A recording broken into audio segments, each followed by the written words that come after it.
tackling the issues that affect us all. So let's get started with The Source.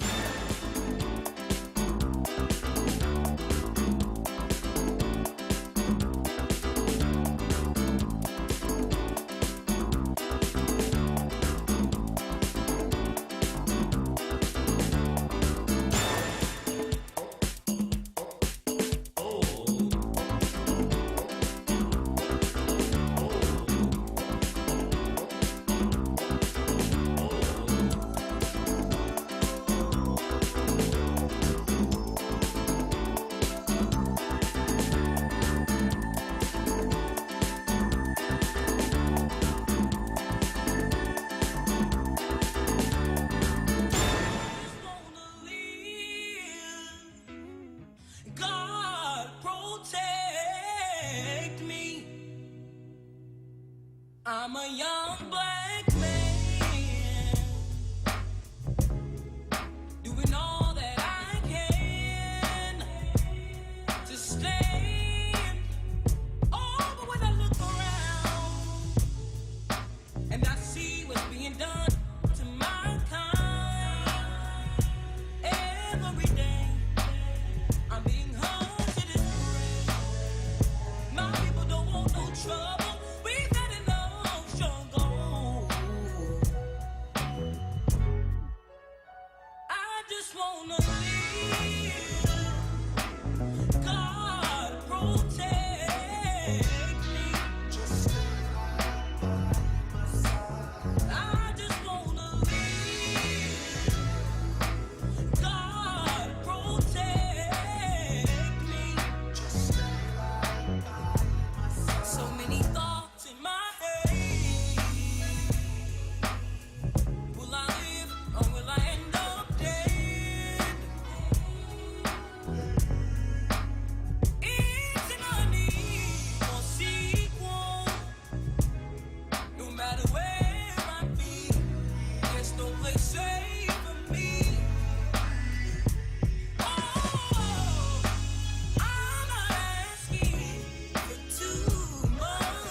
Good afternoon. You're listening to Black Women's Leadership Council on WURD Radio, 96.1 FM, 900 AM, streaming live on WURDradio.com.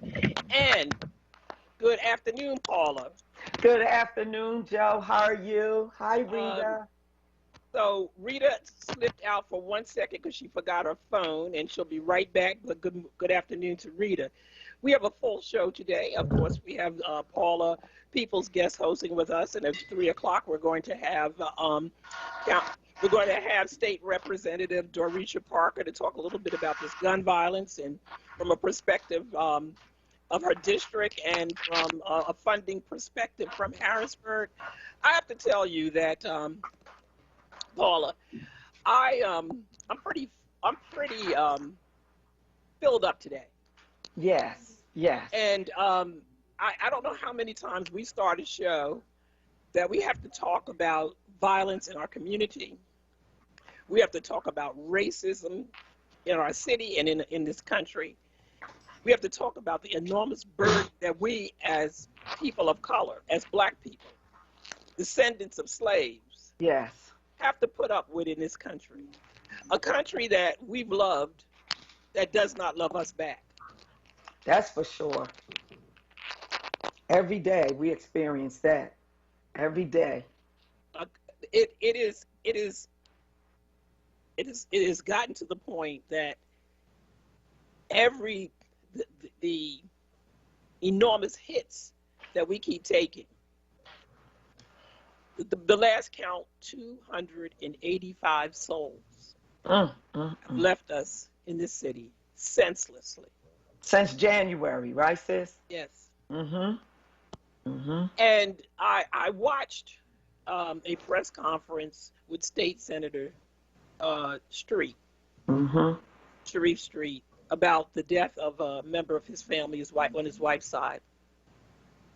And I know all of what you experienced. Yes, with a Yeah, nephew also. Your nephew. Mm-hmm. And so, and I may not pronounce this name right, Salahuddin Mahmed, Mm-hmm. Sakar Johnson, and a 10-year-old named Jennifer Webb McCrae, 10 years old, in Vineland, New Jersey, visiting her grandparent. And she is shot dead. Yes.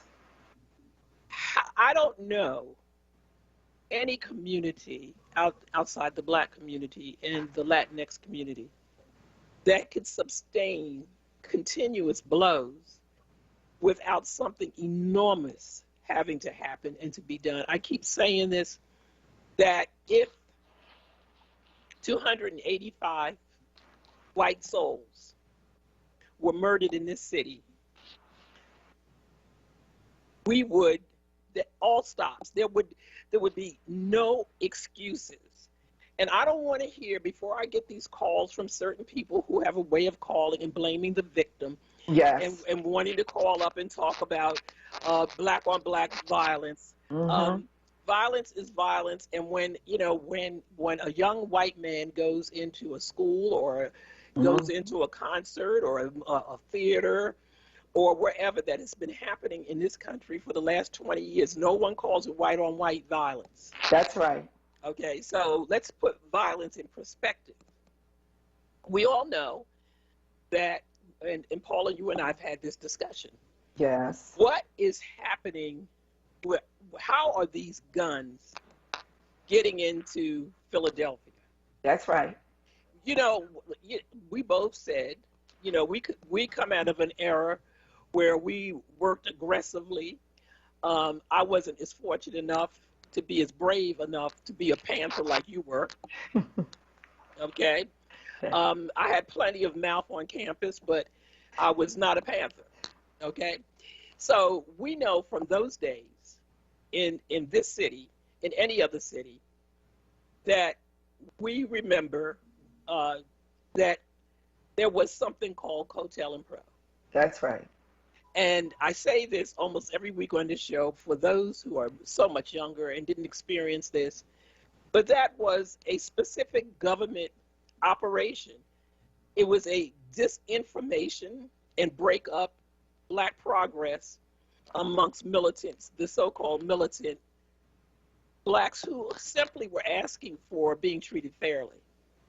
We remember that the Panthers, tired of being harassed by the police in Oakland, California, began to arm themselves because it was legal to wear their long guns. And so they put their long guns in the bullets. If you remember the old pictures of Huey Newton and the whole crew. And Bobby Seale. Bobby Seale. And the governor of California at that time was Ronald Reagan. That's correct. And the minute that the Panthers stepped out with the long guns and stuff, all of a sudden they became illegal. So I want people, we're going to try to help you over time put all of these pieces in perspective. Breathlessly, it had been reported that there was a group of armed people off the highway in Massachusetts. It was the Moorish American group. I forget the particular name that they go by. They were leaving Rhode Island and they were leaving Rhode Island and headed to, um, they were headed to Massachusetts. Yes. And so for training. So they, I believe, were legally carrying these guns. It wasn't illegal. And they had stopped on the side of the road to help somebody gas up. And the state police saw them on the side of the road and came up. And all of a sudden, it was a standoff because there were these guys with guns. And they ran into the woods. And then one of the people, I can't remember who, began to live stream it and said, look, we're not anti-American. We're not this. We're not violent and all of the other stuff. But if you saw the headlines all weekend long, they made them worse than the Nazi group. Like they were a big militia. Like they were a great militia trying to overthrow the government. They gave that story more breath, more attention than the story the preceding week. So let me tell you what happened the preceding week in Massachusetts. There was a young white man, either late 20s or early 30s. I think I read that he was a PhD. He gets in his car, he crashes it, and a retired black state trooper living in the complex comes over to help him, and he shoots him dead. He gets out of his car and he bypasses plenty of white people, and he happens upon a black woman. He shoots her. Right. He shot two black people, and they later admitted that he belonged to some sort of right-wing group, and that he had racist underpinning. Wow. The story was in the paper. If you might have missed it. Because I don't know that if it made all the papers, but because I read everything, I saw it. I don't know if it got the attention I didn't see the breathless coverage for the entire weekend that talked about it. But no, we had plenty to say about this Moorish group that was supposed to be the next coming of overthrowing the government. We have to call it the way we see it. That's right. We have to talk about it the way we see it. Paula? Yes, I wanted to add to what you said in your opening, sis. You made a comment about if white youth were dying at the level that black youth are dying and being shot. It's over 1,000 people have been shot in Philadelphia since January, if I read the headline correctly. If that was going on in Philadelphia, I think there would be a blanketed curfew. We keep asking for a curfew, and they give us crumbs in relationship to actually protecting young black lives in the city of Philadelphia. I believe if it was white life being lost on the same level, they would have a curfew. They would have a policy instituted on the level that we did first quarter of 2020 when we found out about the pandemic. None of us were allowed to come out of our homes except to get groceries. And when we went into the grocery store, if you remember, we were kept 12 feet apart, and only a few people were allowed in the stores at a time. I'm saying, using that as a reference, that we need that kind of response in Philadelphia County. Also, in dealing with COINTELPRO, which I was directly involved with and a victim of based on the federal government's program, the counterintelligence program of the federal government. Their efforts was to discredit, we call it the 3 Ds in the Black Panther Party: discredit, disrupt, destroy. That was their goal in relationship to not only organizations of the level of the Black Panther Party. If you remember, it started in the 50s with Dr. Martin Luther King. Yep. So this has been a continuing operation. In my belief, I believe it's a continuing operation, even though Hoover is no longer alive, of the federal government. Because think about it. Think about Congresswoman Maxine Waters in the early 90s, may have been the late 80s, talking about how, and she confirmed how the CIA was bringing crack into our communities so that they would disrupt and dismantle the stability of Black families. In their efforts to do so, the prime and the pivotal gender that was sought was the Black female, the mother, the woman, Black women, the head of Black families. And they knew that Black men were being incarcerated overwhelmingly more than anyone else. And the stability of our communities, of our families, were the Black woman.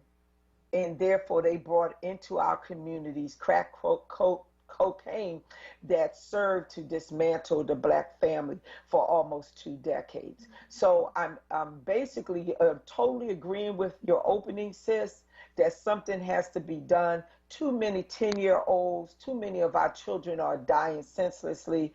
Just every day in Philadelphia on the news, we're hearing about shootings, and there seemingly is no follow-up.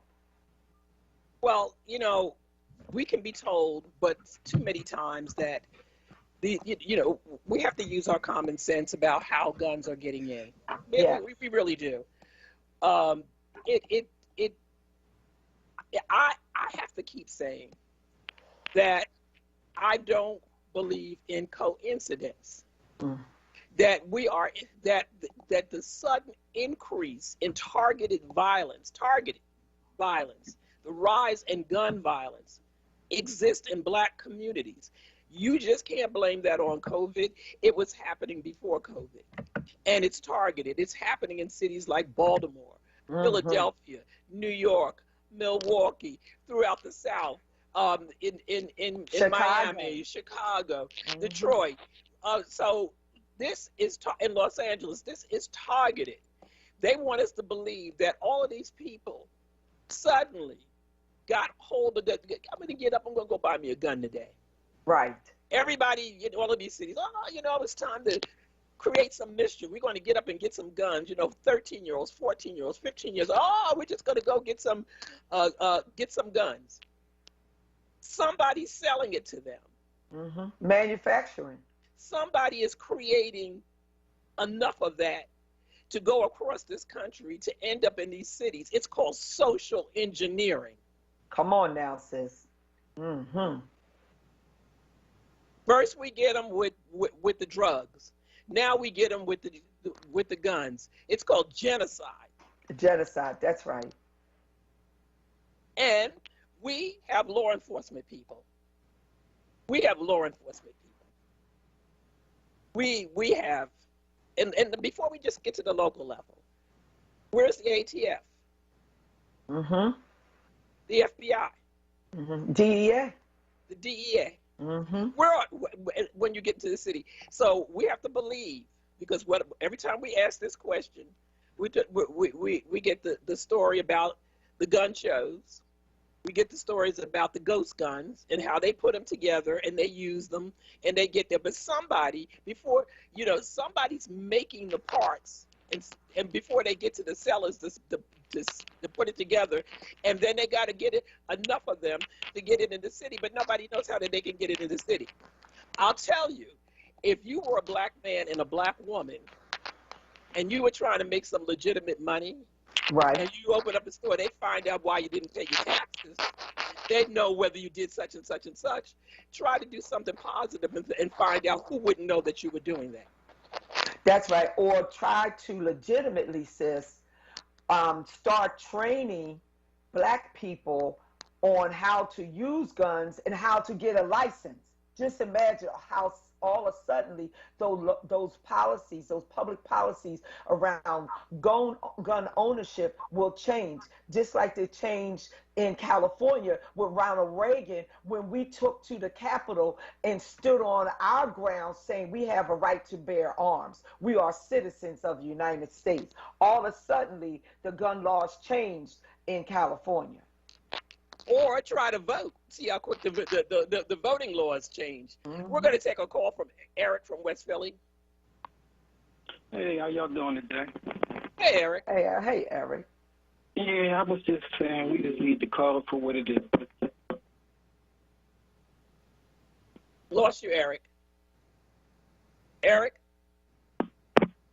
Yes. Eric. Okay, we Yellow? didn't hear that last part. Yes, didn't hear it. Oh, Go ahead.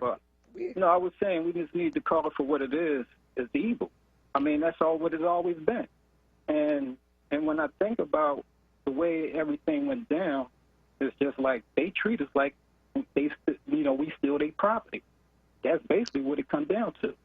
And they don't want to give up that right. That's why we see this increase in violence, because soon we start to talk about the police, crime rate goes up all over the country. And who has the power to do that? See, we already know they behind. But the problem for me is when I was young and they put that gun in my hand, I was like, what's this for? And they was talking about going to shoot out. I was like, no. So you have to make that conscious, decision to go out there and actually start killing people for nothing.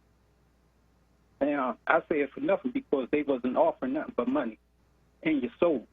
And I was like, my soul is not for sale. So that's the way I looked at it. And you got to be serious by telling the young children there ain't nothing but evil. And that's another reason why our people survived, because they was religion. And they had to break that religion down. And that's what they done with the drugs and the guns. So we know what's going on.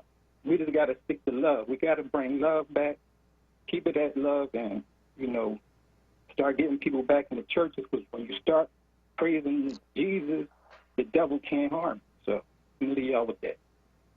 Thank you, Eric. Thank you. So there's a lot more that has been going on in the news, and we're going to come back to the topic of we're going to stay on topic, but there's a couple of other things. Today we learned that the president of Haiti was assassinated. Yes.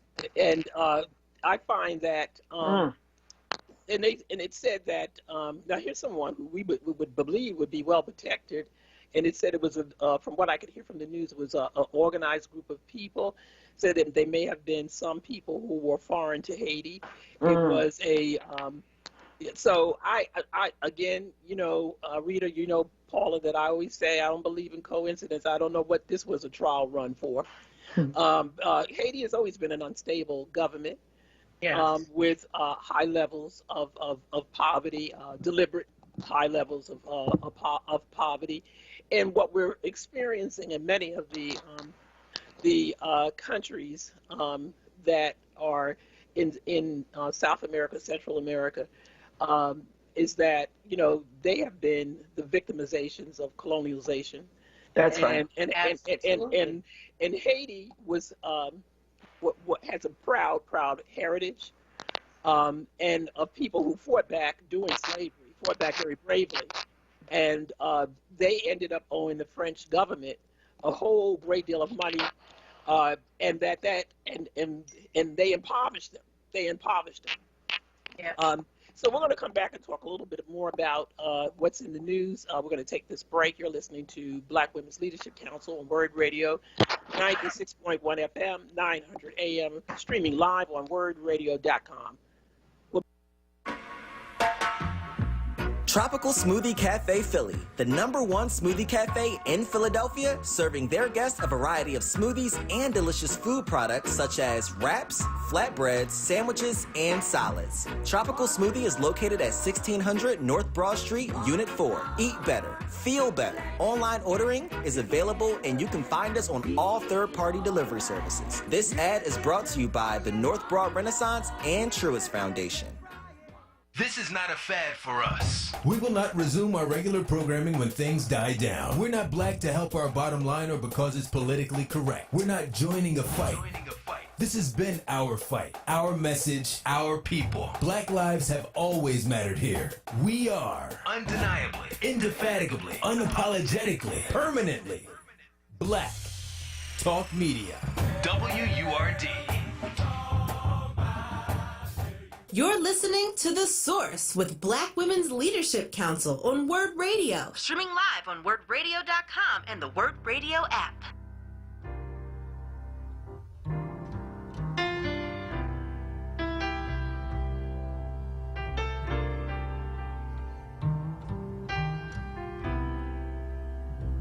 Jagged jigsaw pieces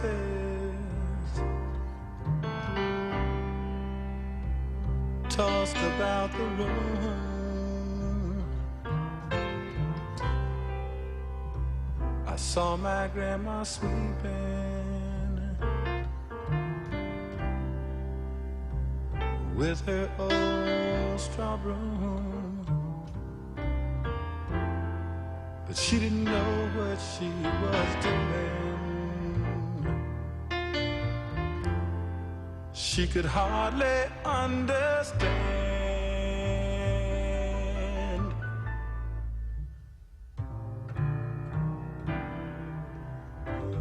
that she was really sweeping up pieces of a man. I saw my daddy meet the mailman, and I heard the mailman say, now don't you... You're listening to Black Women's Leadership Council on WURD Radio 96.1 FM, 900 AM, streaming live on WURDradio.com, and we're back. And good afternoon, Joanne. Good afternoon, Rita. Paula. I was having a little difficulty, but I'm good now. Good. So we talked a little bit about, we have some topics that we're running through right now quickly, and then we'll come back to them. We talked about the violence in this city, and how we just have to get to the point where we can't tolerate it. And I think we've been there, but we have to have a call to action. And a call to action means we have to work in concert with each other. We cannot afford to have 1,000 little fiefdoms in this city where everybody believes that they have to do their own thing. We have to do a collective thing in this city. And I'm not just putting this all on elected officials, because it's not any one particular elected official. It is all of us together. Yes. Those of us who have stood up and said that we want to be a part of the solution, and we have opinions. It's every radio host that's on this station. It is every person who picks up a pen and writes for any of the publications. It's the community leader that says that I want to do something about it. It's all of the social organizations. It is everyone, and it is the people who live in the neighborhoods. We don't put people and make them live places where you yourself wouldn't want to live, and put them under circumstances where you yourself don't want to be under those circumstances. Because as much as we may think that that's not going to affect us, as Senator Street, it affected him. As Paula, it affected her. It affects all of us. It affects all of us. And unless and until we understand that this is grave and this is priority number one. It has been a disinvestment in the Black community, and particularly in this city. Over the weekend, there was a report that a reporter who was doing something and talking about Philadelphia and appeared on the Streets National Report and says, "I'm here in the poorest city in America." Poorest city. Did he say that? She said it, in the poorest city in America, poorest big city in America. That's what you got here. And it didn't suddenly wake up one morning and say, we want to be poor. But what it said is that in this city, people have been deliberately kept down. And every time we have said on this program, when we did the report card, when we talked about the areas where we were weak, when we talked about, people are asking, well, why are you crying over one company losing a contract? That was one of the biggest ones, but that wasn't the last one. That was a whole bunch of them. But if you don't make the connection, if you can't make the connection and you call yourself representing us and you can't make that connection, then you don't need to represent us. That's right. Absolutely. Don't make the connection. It makes no sense, because we even spelled it out with that contract, how many families would be affected, how many people individually would be affected. It was over 2,000 people with the loss of that contract, with all the subcontractors under the prime. We spelled it out, but it doesn't mean anything. And going back to what you said, Joanne, the divestment in our communities. We know that's a huge part of why we are in the circumstances that we are now. But sooner or later, violence is going to touch everyone because the circumstances, the divestment, the lack of focus and commitment on what will bring us out of this state of poverty and despair, the trauma of poverty, failing to acknowledge that there's trauma that goes along with maintaining people in a state of poverty, failing to recognize that and do something about it. Those are some of the reasons why we find ourselves in the circumstances today. Because if you know that, so of course, there were circumstances that got us to this level of poverty. But if the elected officials, community organizations, the state, and federal government collectively as a whole, with people who live here, did not make a plan of action to lift the community out of that state of poverty, we have stalled in this state of being for years. For years and years, and no one's making a plan on what we can do to lift these people out of poverty. Darrell Clark put together a plan to lift the people, but it's going to take more than just him, more than just a few people to get involved. So, you know, and I know you want to respond, Paula. What I said, we have to be collective. We're not collective because everybody we have 1,000 little fiefdoms, and everybody wants to get credit for their little piece of the earth, their little piece of Philadelphia, and they don't want to talk to each other. So what we hear about is what I do in my district, and what the bragging is about what I do in my district. There's no bragging about what we do collectively to solve this problem, because what you do in your district, you'll chase them over to the next person's district, and you got to try, unless you are living, you know, sealed in your district, then you have to be concerned about the city as a whole, Paula. The sleeping giant is having the masses understand in the city of Philadelphia that we're the largest demographic. People really don't understand and have not salvated on the point that we're the largest demographic, yet we're powerless. We have black people that dominate, black elected officials that dominate city council, yet we have to still fight, stomp to get just crumbs from the federal allocations or the city budget that's coming to us. Why should we have, and Joe, you know about this, why should we have had to work, contact our city council people, hold press conference, gather up 50 plus community-based organizations in an impoverished city like Philadelphia, only to be told, oh yeah, we're going to approve $155 million for anti-violence programs, but you black organizations that's doing the work out there on the streets, on the corner, oh, we're only going to allocate $20 million to you.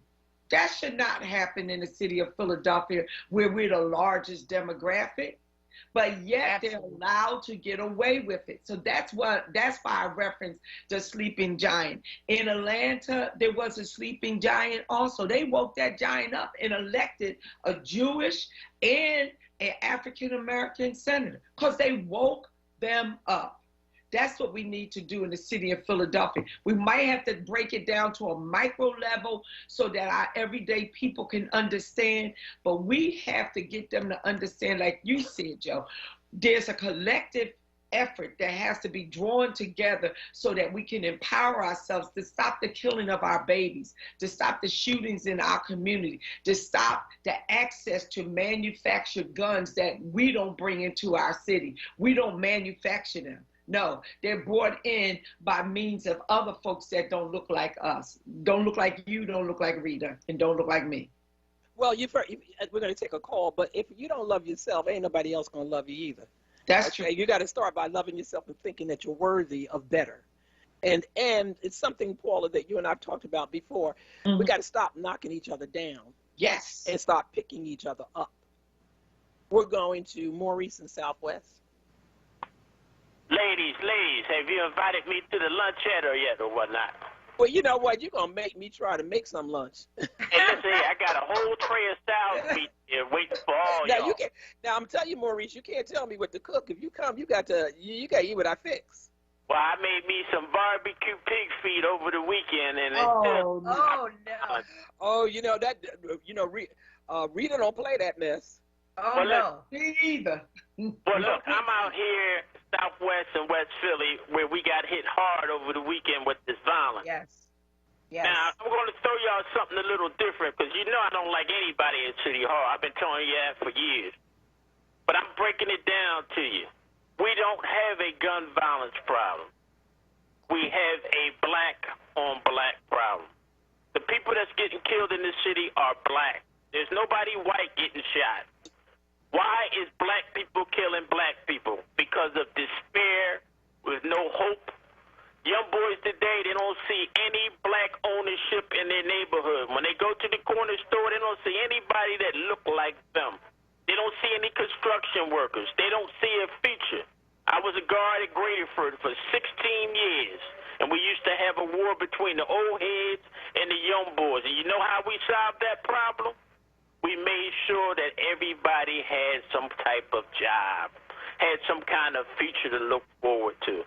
And when the first thing when they initiated all that money, I cried for summer jobs.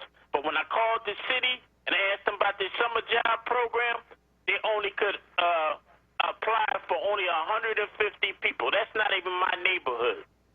So, you know, you hear all this giving the money to the groups and the council people waiting to. It's almost 800 bodies to talk about what they're going to do.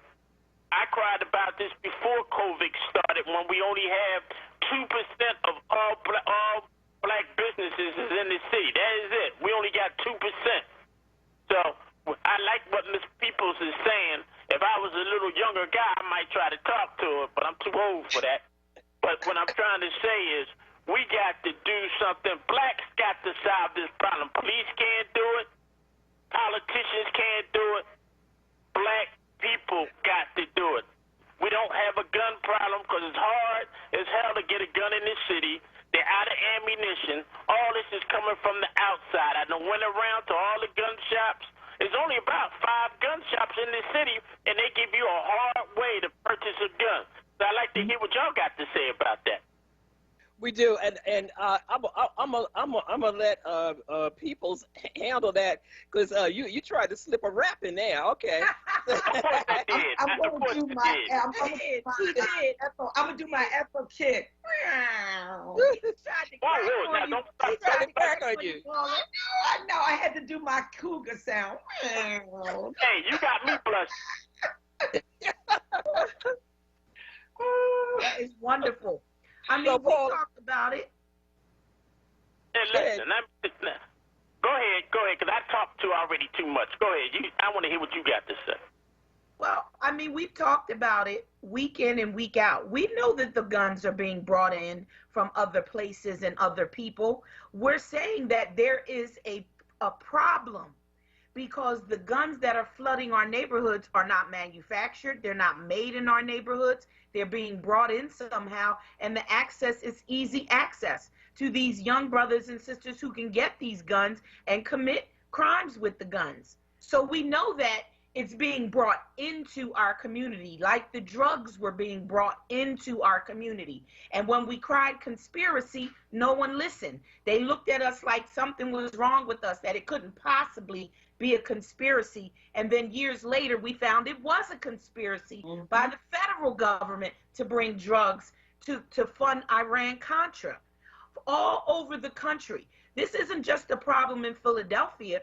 All big cities across the country are finding themselves in a huge uptick of violence and crimes committed with guns. So we know that there's a problem, that there's some conspiracy because it's so easy to get them and they're flooding our community. So we don't accept that this is some anomaly, that this is a question mark that we don't understand.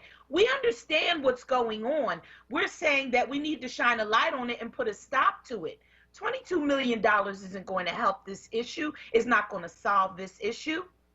We have got to take to the streets, and we have got to let not only elected officials know, but the state know and the federal government know. You can't shortchange this violent this violence that we're under, you can't shortchange it with $22 million and dangle the carrot saying we're going to bring $155 million into the city and then pull it back and say, but we're only going to give you $22 million to solve it and to work at the community level.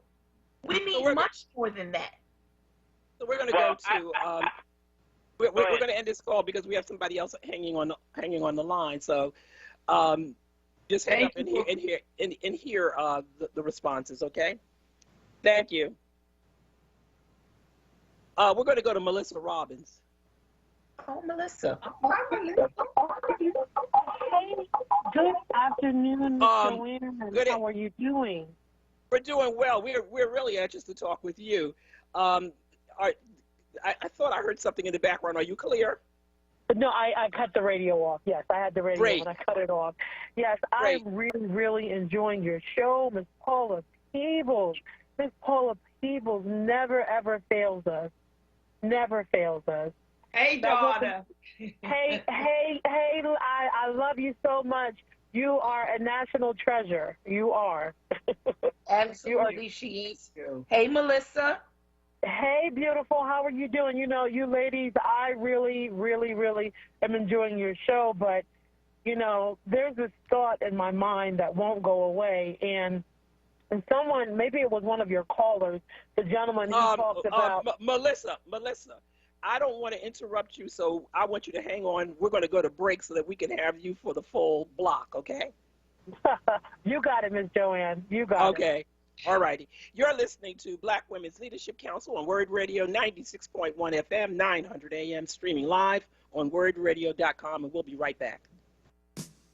Hi, this is John. Hi, this is Juanita, owners of JD's Auto Body and Painting. We're located at 6300 Wayne Avenue, right there at the intersection of Wayne and Washington Lane. We really like to thank all you WURD listeners for the support that you've given our business, and we really hope to see you in the future. JD, tell them about our products and services we have. We have a new state-of-the-art paint shop along with our body shop and detail shop. We can help you with the dents and scratches from the winter season. Come to JD's Auto Body and Painting. Come on out and check us out. We're still honoring that WURD 10% discount. Give us a call, 215-848-5949. Again, 215-848-5949. Thanks again for supporting our business. We really appreciate you. See you at JD's Auto Body and Painting.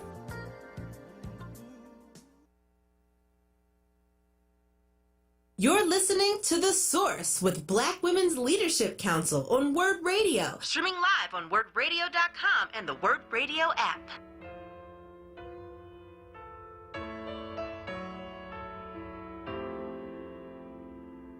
Rise to her knees in the morning again, giving herself to the sky, searching for answers to all her regrets, wondering should she even try. But the heartbeat shines like pearls in her eyes. I saw you giving up on me.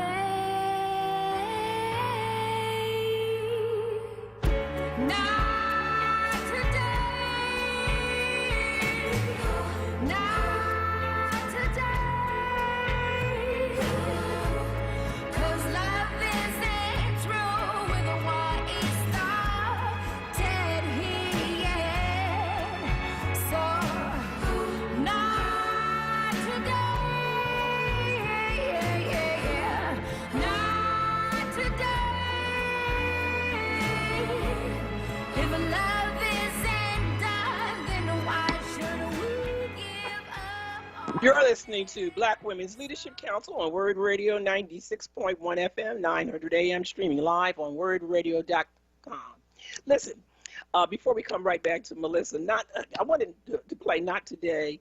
It was supposed to be the lead-in to chasing those Nazi guys out of Philadelphia because folks said, so when they showed up and started marching down the street, people was like, wait, not today, not today. They found themselves being chased right on out of the city because we were like, not today. Melissa? Yes. Melissa? Yes, ma'am. Yes, I'm here, Miss Joanne. Yes, I am here. Yes, indeed. So, Melissa, you're going to have to tell us what you think. Well, immediately my thought was this is a test run for something bigger. They wanted to see how black people would respond. Obviously, we pay our Philadelphia tax dollars to our police department and not to protect a known hate group. So the question is, why did our city, our police department, and our city give permits, or did they give permits? And if they did give permits, why would they give permits to a group who has known to deface statues like George Floyd? They were a part of the insurrection, which resulted in a couple of people being murdered. Why would the city of Philadelphia, with such a large black population, condone something like that? How is that possible?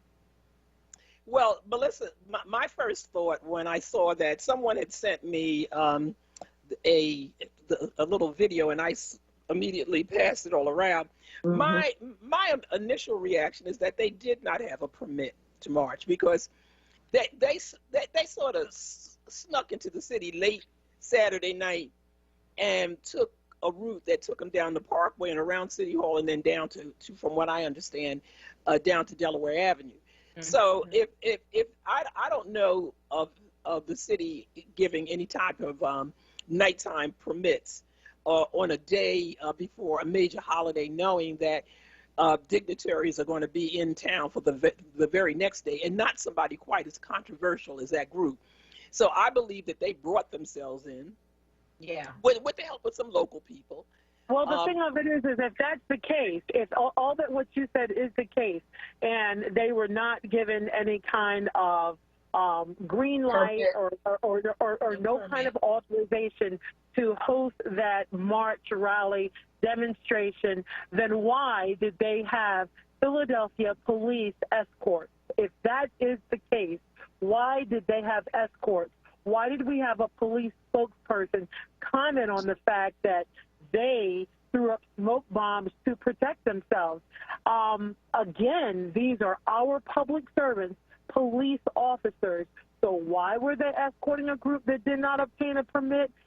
How did they know that they threw up smoke bombs to protect themselves? So now we know that our Philadelphia police are working with hate groups. It's either one or the other. It's either they had permits, Melissa, I think you're correct, and you're on the right track. At least for me, I think that the Philadelphia police did what they thought that they wanted to do, which was what they were inclined to do, and I think they enjoyed. I shouldn't say that, but I don't know it. But I saw some clips where they didn't seem to be too distressed in the early part. Right. Let me just say, I saw a difference, and you have to tell me, because until they put together a whole strip of the takes, people taking the videos, but in the earlier videos when they were marching around City Hall and you saw a picture of the police in the police car, they didn't seem to be too distressed about what was happening. In fact, the small clip that I saw, it looked a little bit like they enjoyed it. It wasn't until they were nearing, and I can't tell, but with all of the clips that were sent, it looked like when they were nearing Delaware Avenue or Pennsylvania or wherever it was, when black police officers were on the scene, it was different, because that's when they got pulled over. Yes. And that's when they were made to sit on the sidewalk or sit, and that's when they were searched. And if you see the officers that were out there then, it looked like it was somebody who was black in command, and it looked like a couple of other black officers. It wasn't until then that we saw some action. So I agree with you. Go ahead, Melissa. I was just wondering, we're waiting for accountability from the mayor and the police commissioner to tell the taxpayers this group did have a permit or they did not have a permit. If they did have a permit, why would the city of Philadelphia greenlight a hate group who's been a part of murders and defacing monuments? And if they didn't, why were our tax-paid police officers escorting a hate group, and who within the police office department knew that would be there and talked to them about deploying smoke bombs because they didn't feel safe. There has to be accountability. And this city of Philadelphia is notorious for no accountability, and that cannot happen. We're the majority of the city. We have the most elected officials. Where is the accountability? You can't go into a Jewish neighborhood and do this. There's consequences. There's no consequences when there are assaults are on black people and rules are broken. The Department of Justice investigated Philadelphia Police Department years ago and had many recommendations and mandates. Did they follow through with that? Should this be a DOJ investigation? I think so. I think what Melissa is saying is right on point and ties in with what Maurice indicated a few minutes ago about how the city essentially is ignoring the majority of the city. And I think the time, he says basically who's going to stop the black on black shootings. I think it's the time is now for us to call or demand that the city holds a press conference, Joe and Melissa and Rita, a press conference where the mayor is there and the police commissioner, along with her lieutenants, that will disclose to us about the white supremacist group that came in over the weekend of the 4th of July, but also about how these shootings, who are truly involved with the shootings. Is there a component of the Philadelphia Police Department that is investigating non-related black shootings? What I mean when I say non-relating, shootings that does not, based on their investigation to date, involve a black shooting a black. Does it involve, or is there suspicion of white nationalists, white supremacists actually coming into the city shooting black people or shooting Latin people? This is internal within the police department, but I think based on the high level of shootings in the city of Philadelphia, in addition to the murders, that it's time that a press conference be convened by the mayor.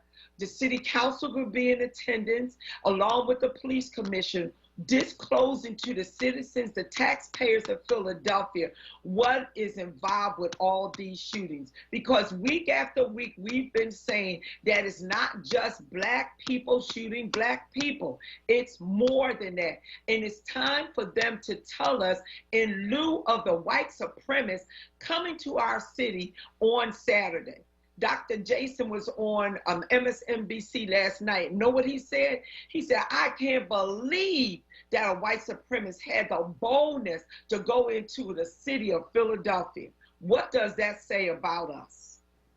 What does that say about the fact that, listen, here's a bigger and broader conversation. Yes, that press conference needs to happen. And I'm going to tell you what does not need to happen at that press conference. Any paid elected official standing before the citizens that they're supposed to serve saying, I don't know, we'll look into that. Come prepared with answers. The mayor, the commissioner, and all of council. And I'm going to tell you someone else that has to answer questions, right? That's why you don't become friends with elected officials. That's why you don't. Because when it comes to accountability time, you feel indifferent. Should I question? He's my friend. She's my friend. No, that person is a public servant, works for you. Attorney General Josh Shapiro, are the guns coming from 95? Are they coming from our port? Are they coming from the international airport? Are you auditing all of the gun shops?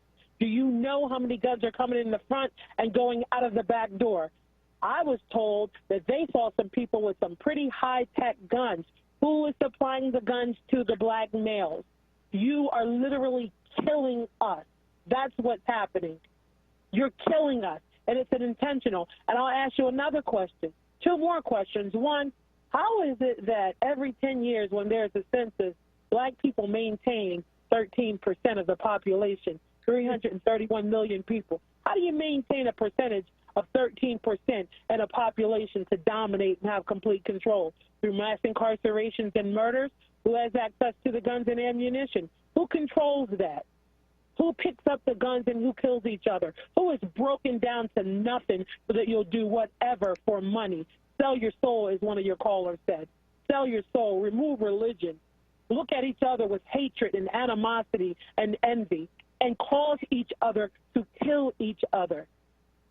Fool you into hating each other, controlling the music industry so the messaging is hatred, denigration, guns, glorifying guns and murders, and being bravado. So you'll kill each other for me, and we'll go to our beach house, our townhouse, our island that we bought, and we might just take a flight into space because we're bored with so much money that we've heard it while we watch you suffer at our expense. Black people have got to wake up and realize we're being duped, and a lot of our other black people are being paid to dupe us.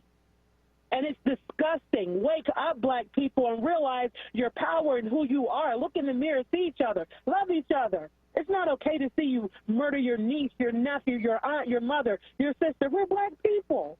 And this is painful. But we have to believe in something much more powerful than us, because us alone won't do it. And I'm thankful for your show. I'm thankful for you, Miss Joanne, you, Miss Paula, all of the guidance throughout the years, the conversations, the platform. We need each other. Remove our egos and see our love and our beauty in each other and save ourselves. So Melissa, I think, going back, because you said a mouthful, and I think that as we move in, going forward, that we're going to have to take each one of those pieces, because what we miss is information and connecting the dots. And what we have to do with the information is to get the underpinnings of all of it and show the connecting dots. And so that we have to do is use this program and all the other ones to educate our folks about what really is going on. Because if you don't know where you came from, you don't know where you're going. And Bill Miller used to say any road would take you there. So we need to do that. Let's start with, I do want the answer to the question that you raised. And that is a very important question. Why did the police escort them instead of arresting them? Mm-hmm. They marched without a permit, I'm almost certain. And they were, that even though we have free speech, you can't yell fire in a crowded theater. And so there are some limits to that. And so use the laws that you had on the books. If you could, when people were marching for Black Lives Matter, and they trapped them on Vine Street, and they did all of the things that they did to them, I'm just not clear about why they could not do something about them marching. Yes, somebody needs to be held accountable. I think you're on the right track, Joanne. This is Rita, Melissa. Rita, before you get into it, we got to go to break. Stay, Melissa, stay. And to hear what Rita has to say. You're listening to Black Women's Leadership Council on WURD Radio, 900 AM, 96.1 FM, and streaming live on WURDradio.com. We'll be right back.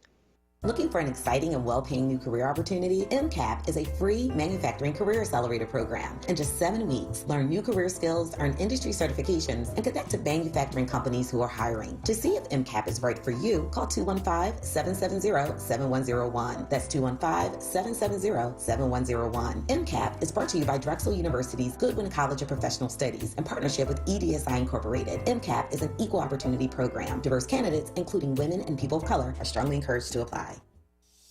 More than joint replacement, it's total joint care. Einstein Orthopedics offers minimally invasive, same-day procedures like anterior hip replacement and knee replacement surgery. Our board-certified surgeons and dedicated team will give you personalized care every step of the way. From your first appointment to surgery to post-procedure follow-up care, Einstein Orthopedics offers everything you need to get moving again. Visit einstein.edu/totaljoint to learn more. I would like to play a little tune I just composed not so long ago. Hey family, do you like hearing the best jazz selections aired by 3 of the best jazz announcers in Philadelphia? Well, tune in to 96.1 FM, 96.1 FM, and 900 AM, WURD Radio. independent black media for Freedom Sounds of Jazz. Freedom Sounds of Jazz. Hear Freedom Sounds of Jazz 10 p.m. Fridays with your hosts in rotation, Aquila, Jonathan Bay, and David Fritz.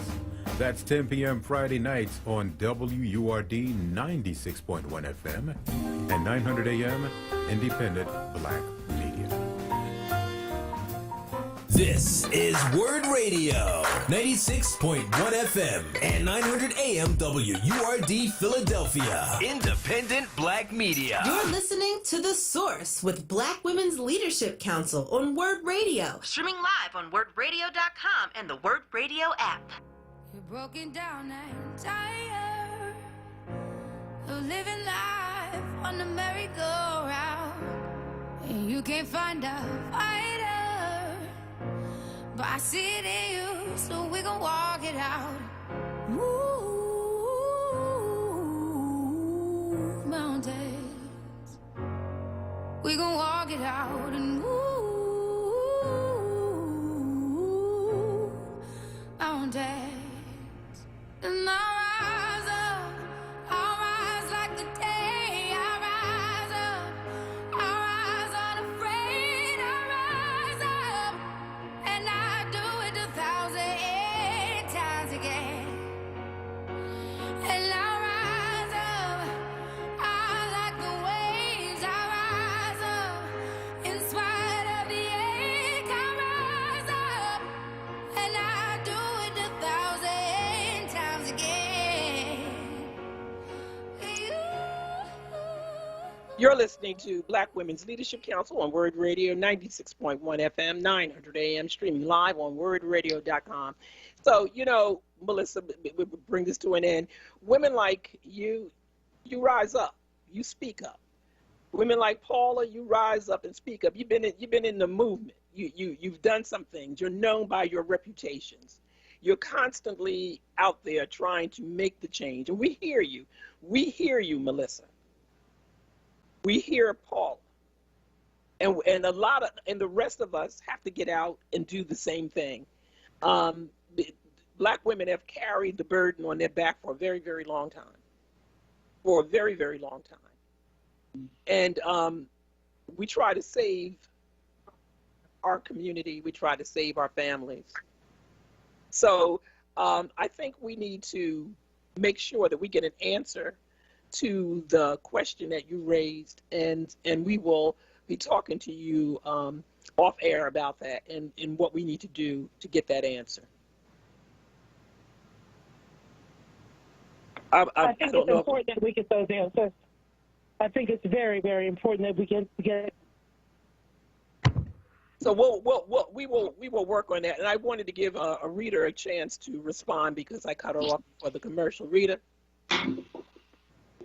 Well, so to the bigger issue of how do white supremacist groups even get to march? Hello? All right. How do they even get to march? So they applied for permits, and constitutionally, everyone has a right to their free speech. And so speech is also considered marching with signs. So that's considered speech under the law. And you can get a permit because you have a right, because you live here in America. You have a right to express yourself and exercise your right to free speech, unless it's going to incite violence or a riot or crime. So in a city that's predominantly minority, okay, Black and Asian and Latinx, we're the majority in the city. So holding a rally like that would incite violence. It would incite crime. It would incite a riot. And that's why those people, they met at night. Okay, it's clear they didn't have a legal permit to be there because permits are not issued for nighttime rallies. You can't just walk the streets and rally and have a protest at night, because then you're causing major dollars that the city has to pay overtime for police to get out there.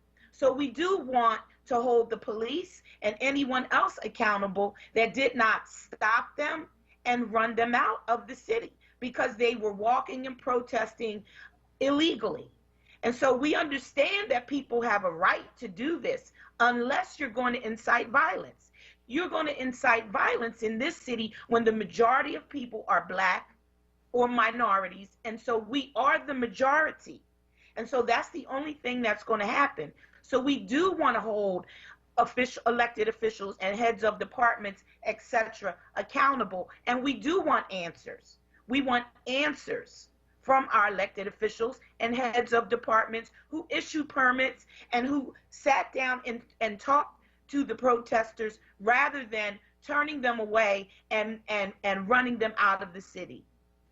And they were in unmarked vehicles, Joe. I wanted to be able to add that, unmarked vehicles, and they did use the N-word. I just wanted to add that to what Rita said. Yeah, because it's insightful. Okay, using the N-word in a majority Black city is insightful. That's insightful language. It's hate language, and something needed to be done. But what we expected to be done wasn't done. And so people should be held accountable. Well, we have not. And if we have questions, we have a right to have questions. We have not heard back, so we need to. We don't know. So what we don't know. We want the answer. Melissa, we want to thank you. I got to ask you, how many elected officials have you reached out to? Excuse me, I couldn't hear that last part. I'm sorry. I just wanted to know, like, I reached out to about 5 city leaders that Sunday, 4th of July. I reached out to about 5 city leaders because I wanted to know. Melissa, what time did you reach out? I got it in the morning, and I sent that video via text to their cell phones, the ones that I knew, very early that morning.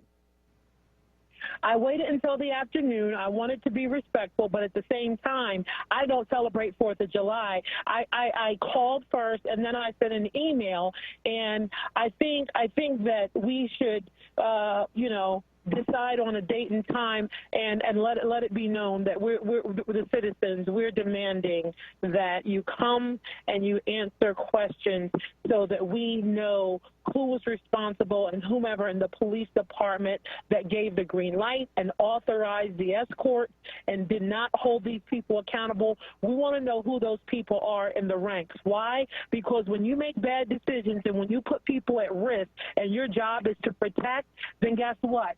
You are now a liability for us, the taxpayers. So that person should be identified or persons and held accountable. Look, you can't have rules for Black people and hold Black people accountable and have consequences and constantly allow white people to run amok. Enough. What's the whole point of having rules if people are not going to be held accountable and don't face consequences? What is the point? So I heard, let me just say this because I want to make sure, I heard immediately back from Sheriff Rochelle Bilal Sunday morning. I heard back from Councilman Derek Green. I heard back from Councilman Kenyatta Johnson. I think that was it. We'll follow up. Well, you know what? At this point, I just think it's important that there's a press conference that's held so we can talk about the safety of Black and brown people in the city of Philadelphia. We saw what happened when 1,000 people demanded to Squilla and Dom and others to pass legislation to make it illegal to drive ATVs in the city of Philadelphia. That legislation was adopted and passed overnight. When white people in Center City and Old City said, we don't want dirt bikes in our neighborhood, and they were chasing people on dirt bikes, hitting them with helicopters, flying low, all the next week as soon as that legislation was signed and implemented. Now, are you telling me that white people in Center City would rather have white supremacists and hateful racists walking through their neighborhoods with no problem? Because I don't hear anyone saying anything now. That's what I hear from people, white people in Center City. You'd rather have white supremacists walk through your street because you sure haven't said anything and there sure haven't been any outcries. And I don't hear Alan Dom or Mark Squilla saying a word about illegal white supremacists walking through Old City. And don't you find it strange that the white supremacists knew where to go and felt safe? Oh, I think they were guided. Yes. I would add one more thing to you, and then we have to take some other calls. There's a couple of people hanging on the line. I would add to you, we heard more about Jay-Z being on the Parkway and disturbing the peace with the concert than from the and they marched down the Parkway. That's They right. marched down the Parkway. So we heard more from people who were upset that the concert was disturbing their peace. They have to come forth and have that press conference, and we need to press on to make certain that they do that. Absolutely, and make demands on what an appropriate response looks like. We have the right to demand from our police force what an appropriate response looks like for our community. That's right, Rita. Well, thank you very much, and we'll be talking to you. Thank you for staying on with us. We're gonna go to Sandra from Oak Lane. Hi, Miss Joanne and Rita. Hi, Hello, Sandra. how are you? Good, thank you. Now, I hear Miss Joanne constantly asking where are these guns coming from that are in our neighborhoods. So I would like to give some answers to that.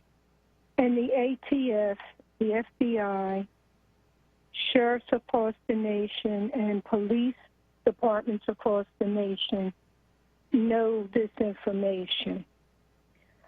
Russian mafia, Mohawk Nation via Canada and upstate New York, Chicago via Mexican cartels and South Central American cartels, urban gangs right here in Philadelphia, the Latin Kings, all right? In every law enforcement office, they have charts of every gang that is in this country and what they do.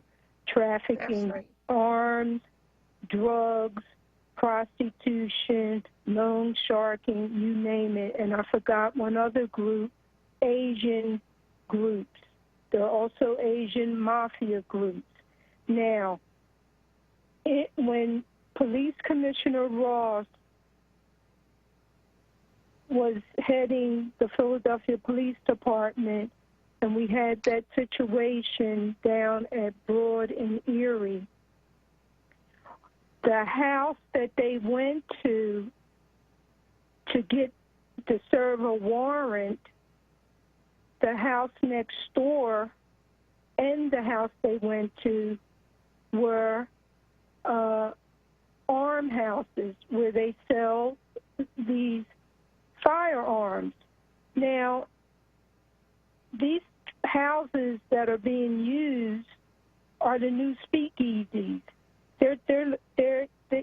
They sell these, you know, you can go in there, buy a ghost gun, buy any kind of gun you want. The guy that was coming over into the house that got into the shootout had all of these guns in a duffel bag. He was headed over there to sell the guns in the house. Our urban communities, just like a speakeasy or drug house, have these gun houses. The police know it. The communities know it. So, you know, that's just some overall explanation of where these guns are coming from. And they're coming from the seaports. They're being smuggled in through the seaports. So it's not like law enforcement doesn't know where these guns are coming from. They need an interdiction of like a Josh Shapiro, the ATF, United States Marshals, sheriffs, police, to raid these houses. And then maybe we'll get some relief. But until that interdiction happens, if you're just going to sell guns do gun sellbacks and give people $100 food or gift certificate, you're never going to conquer this problem, because they're giving you one gun that they don't want and they're keeping 5 guns. I agree. So, I think you've given. I think you're giving us the kind of information that is needed, because you have been very, very specific about the specific groups, and that's and what you say, it's believable. Believable, because there's no way there's someone there could be several organizations, but they are acting with impunity without no one's calling them on it. No one is calling them on it. And so I always believe that they act in concert with somebody else. They may be the conduit. They may be the conduit that's being used in order to get the guns into the cities. But there's somebody larger than that is pulling the strings and coordinating an activity, and I again say, for the purposes of genocide. Yeah. Yeah. Absolutely, Joanne. And the Russian mob is thick in the far northeast, New York. They're coming down in Philadelphia. They're buying homes. They're all up in the Northeast, up here on Cotman Avenue. All you got to do is go to Macy's. It's like Cotman Avenue is now an international strip. So I'm saying you can't tell me you don't know where these arms are coming from. It's either not a priority or somebody is getting their palms greased to look the other way. I would suggest that it's the latter. Speaking about the Russian mob has been in Philadelphia for a good while, and more specifically, I remember from my board participation on a nonprofit that there were several buildings in the Logan area, and when I say buildings, I mean apartment buildings that have been poorly kept, that is known to be places where drugs have been stashed, and just people who have been, warehoused in there who are drug addicted. And then when we look into it, they've owned all of these buildings, and it's a New York company. It's backed by Russians who have come in, and I think for the purposes, don't know, but it sounds to me like it's money laundering.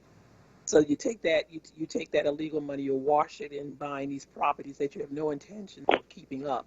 And then those properties sit and linger, and they create disturbances in neighborhoods and all of those kinds of things. It has to be if you want to attack something, it has to be a coordinated effort. You have to use all of the tools. I think that I saw or read that State Representative and Minority Leader Joanna McClinton was saying that it's not just we got to get behind who's behind it.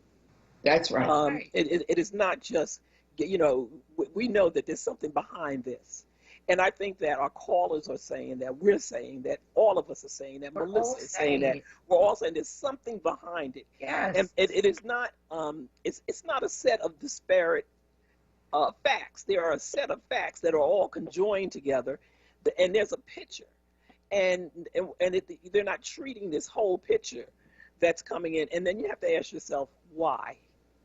Absolutely. I mean, think about it, Joanne and Paula. These guns are coming in from the ports. Those containers, they look in those containers. Okay, they look and see what's in the containers. Those containers just don't come through the port and then they just go away.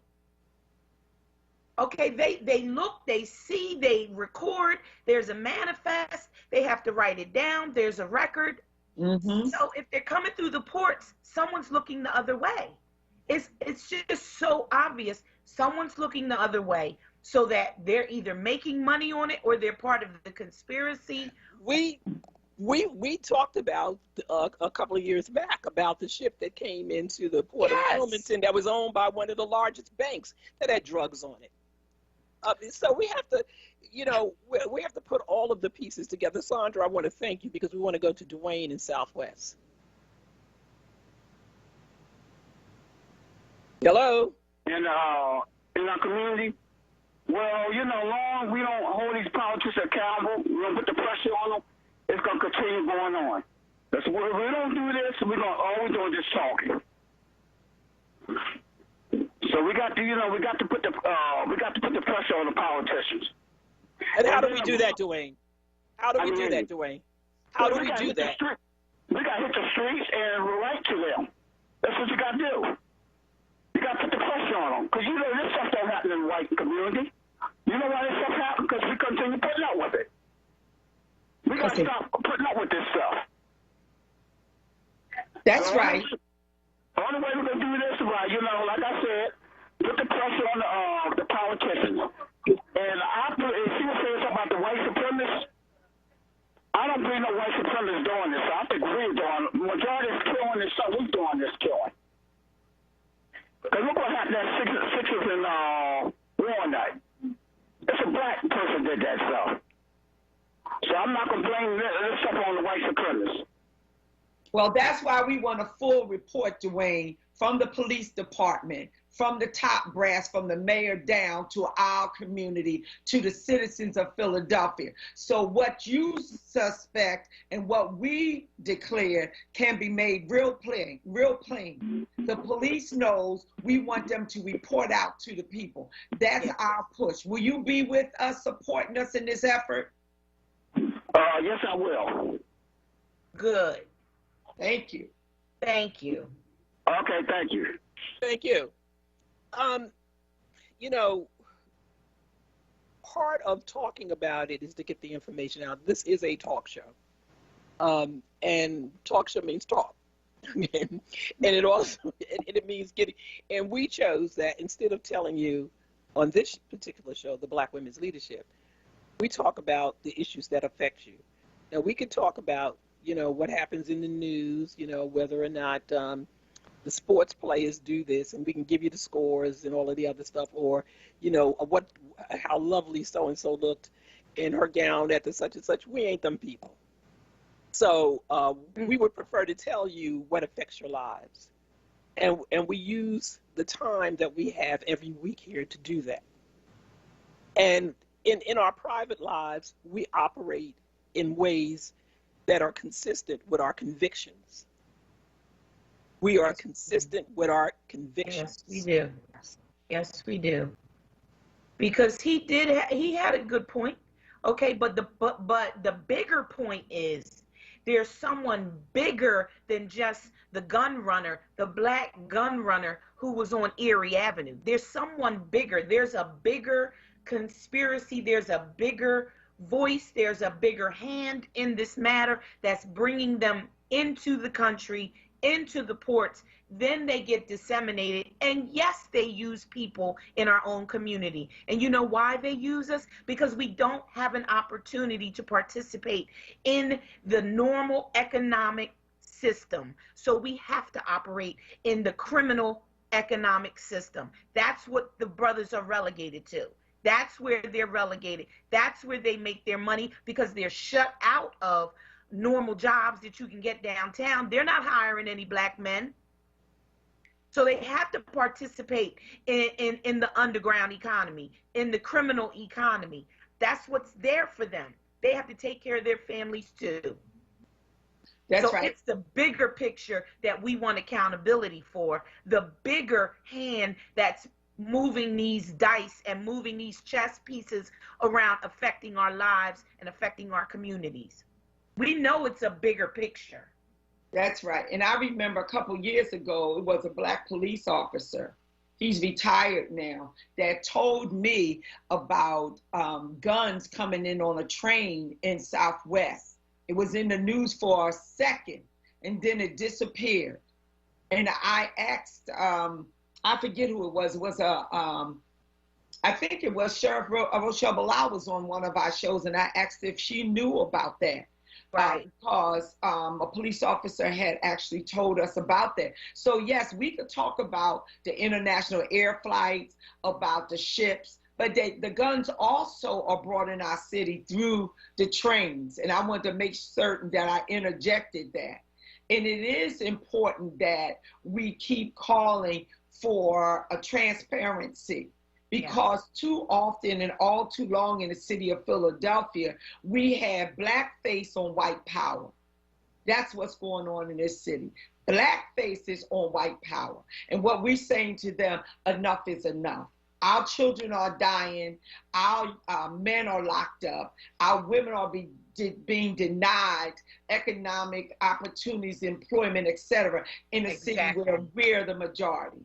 No, we're calling the question in the city of Philadelphia. And this is the Black women's leadership, and they should know when we speak, we make it happen. The sadness of it all is that it's called follow the money. Yeah. Follow the money. Follow the money. Follow the money. And it will lead you somewhere. Philadelphia has never been, the Black community in Philadelphia has never had economic freedom. They don't participate at a level for which is commensurate with the population or commensurate with the tax dollars that we pay. We're relegated to the lowest rung of everything in society.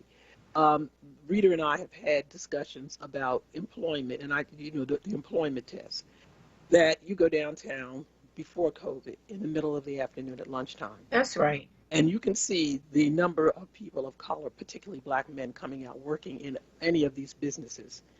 And when you see them, they are service people, maybe coming to fix something or to deliver something, not even to fix it because they're not even allowed.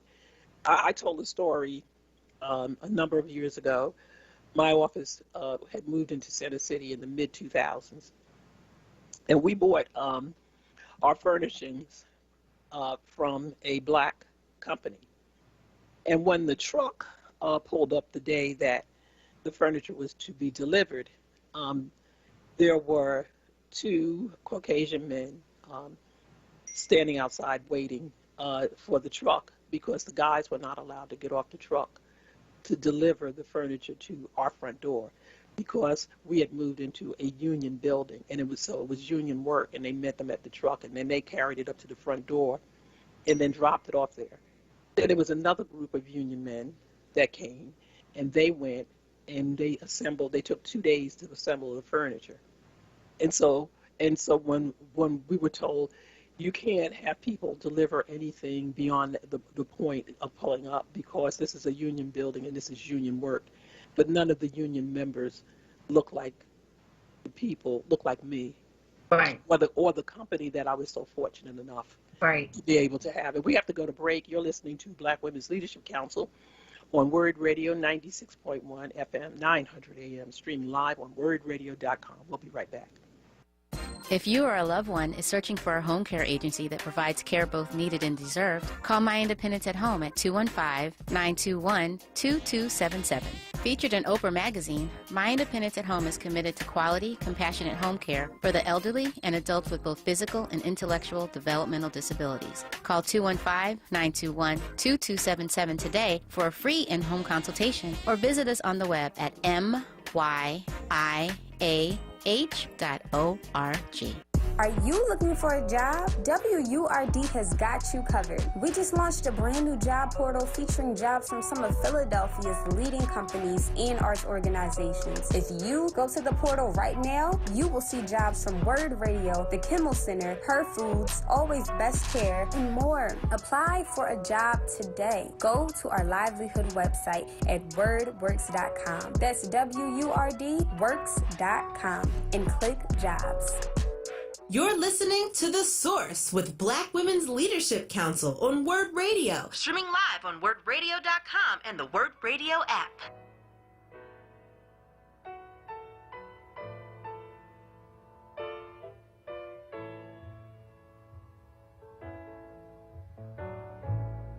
Here I stand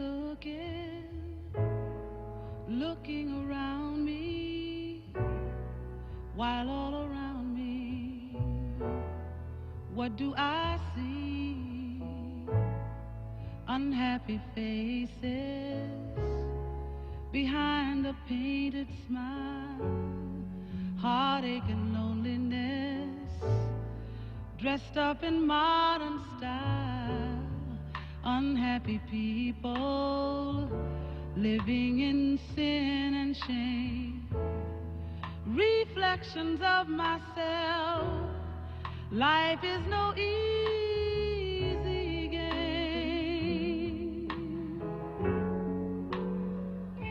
and we're caught in the trade wind, the trade winds of our time.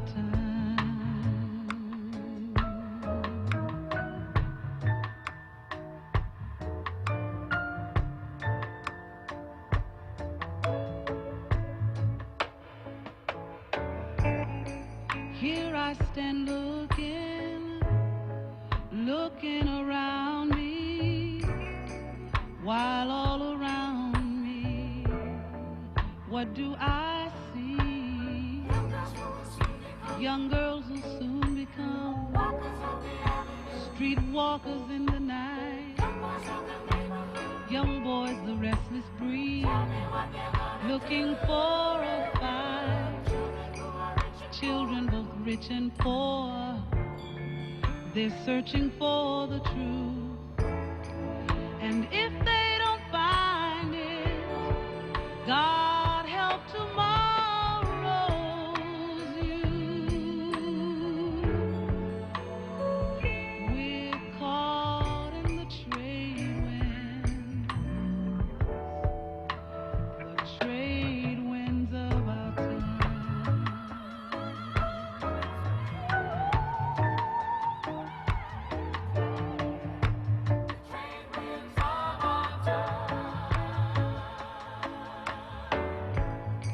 Trade winds are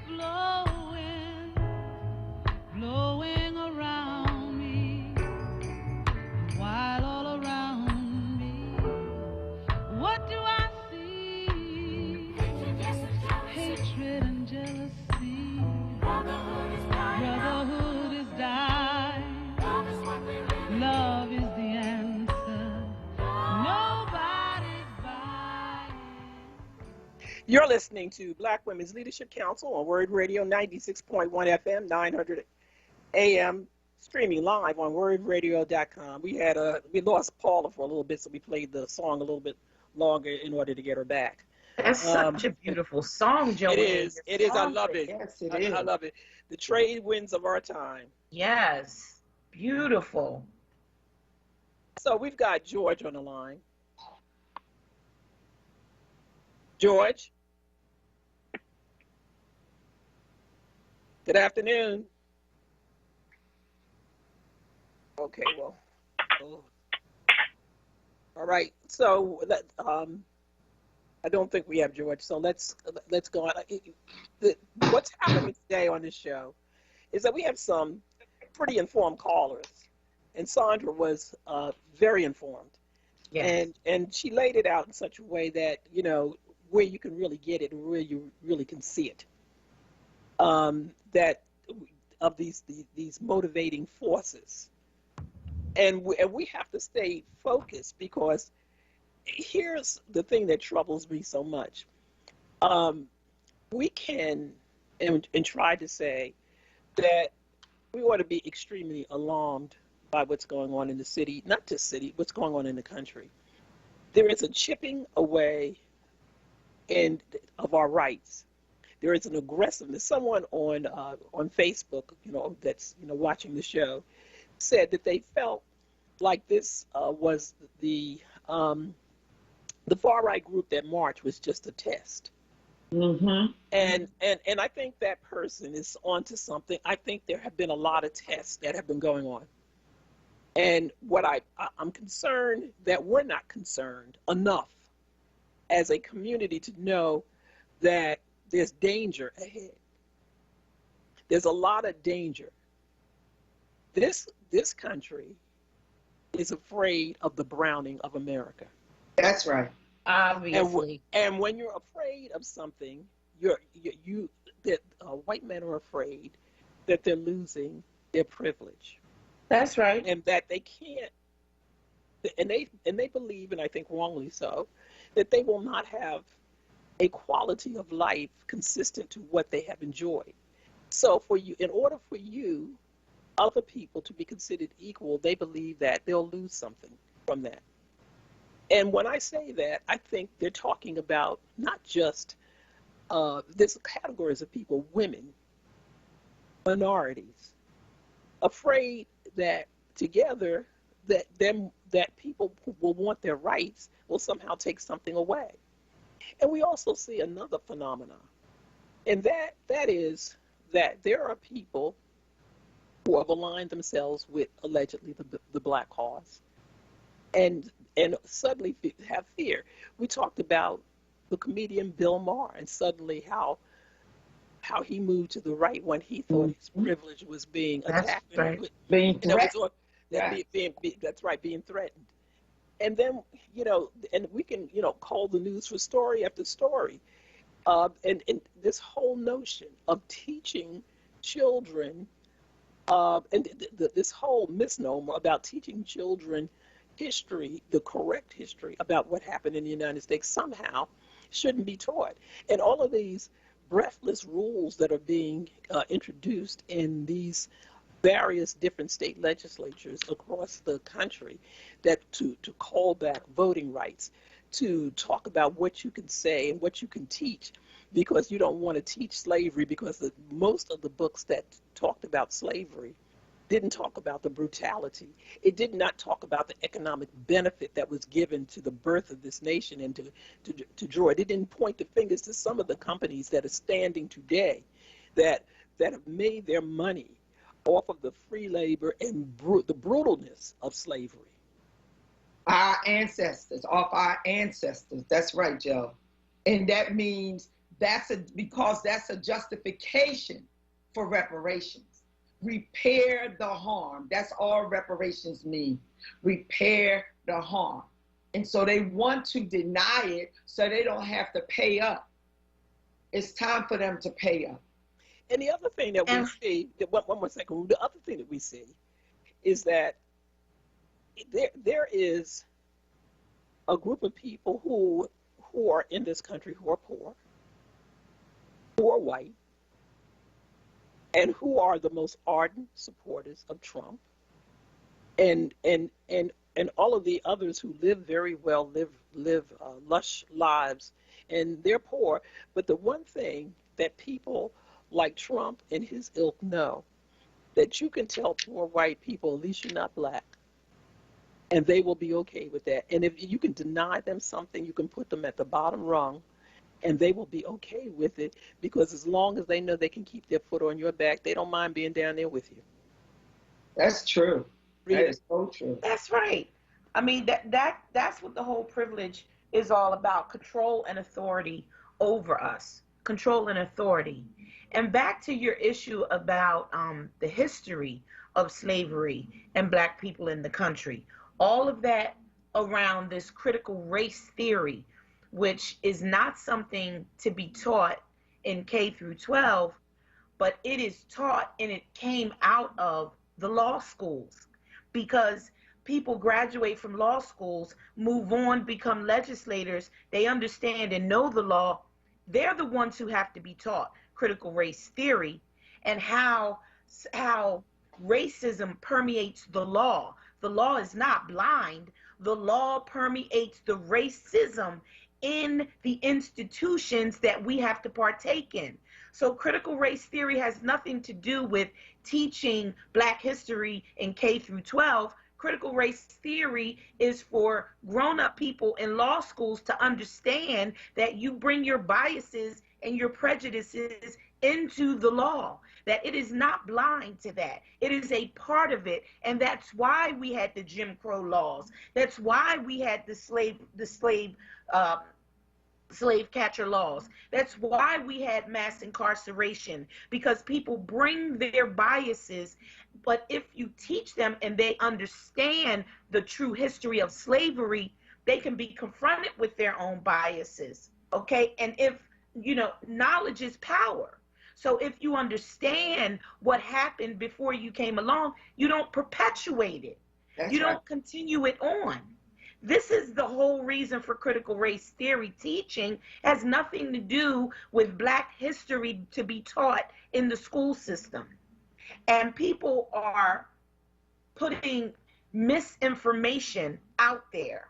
Okay, and that's why people are standing up at school board meetings and voting for critical race theory not to be taught. No one's advocating for critical race theory to be taught in the school system. It's to be taught to grown-up people to dismantle their biases and prejudices that they bring along with them because they're ignorant of the history of slavery and Jim Crow and mass incarceration and Black and brown people being put upon by the laws and the systems and the racist systems around us. That's what critical race theory is about. And Sister Lawyer, you teaching today. That's what I'm going to say Preach. to you. You are making it plain.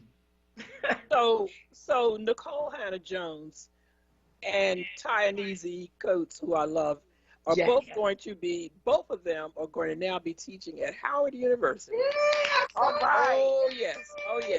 And when we come back, because we were late going to the last break, we got to go to break now. When we come back from break, we're going to talk about that.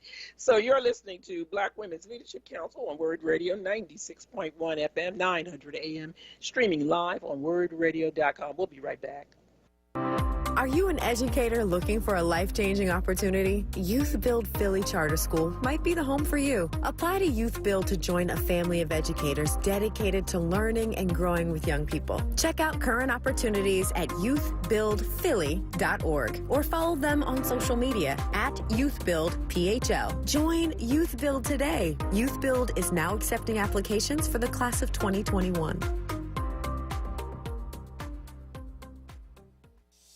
Get in and get seen at the Einstein Orthopedics Fracture Care Clinic. If you think you've broken a bone or have been told by your doctor that you have a fracture, the Einstein Fracture Care Clinic offers same-day, in-person, or telehealth appointments. We don't just give you peace of mind. Einstein Orthopedics provides answers when you need them. Visit einstein.edu/fracturecare to learn more.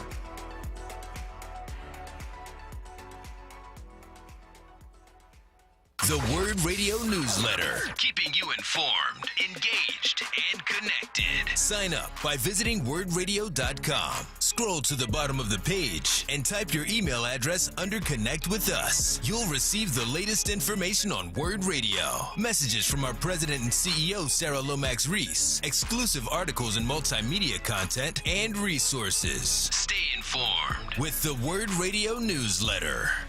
You're listening to The Source with Black Women's Leadership Council on WURD Radio. Streaming live on WURDradio.com and the WURD Radio app.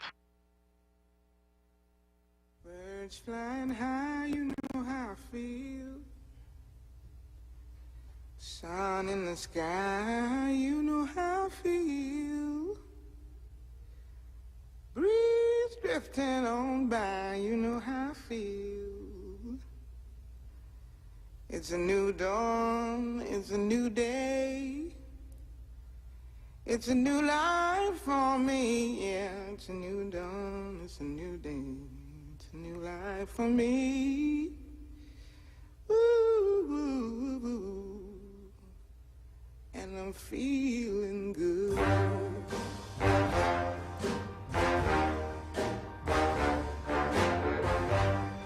Fish in the sea, you know how I feel. River running free, you know how I feel. Blossom on the tree, you know how I feel. You're listening to Black Women's Leadership Council on WURD Radio, 96.1 FM, 900 AM, streaming live on WURDradio.com. And before we get back to the conversation, I want to give a shout out to my 8-month-old granddaughter, Sophie, whose mother has her watching me. So we're going to indoctrinate. Sophie's going to lead the revolution. That's right. That's what we're going to do. Sophie's going to lead the revolution. Yes, hi, Sophie. So, Sophia, and I said Sophia.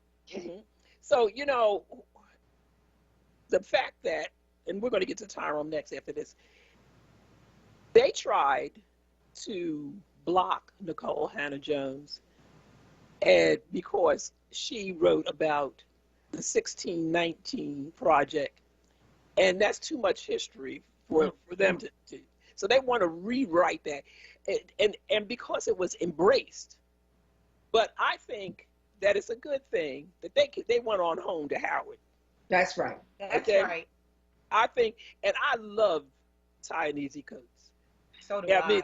I mean, he for me wrote and talked about reparations by doing all of his research and showing exactly what was done to us and why we are owed it. We are owed it.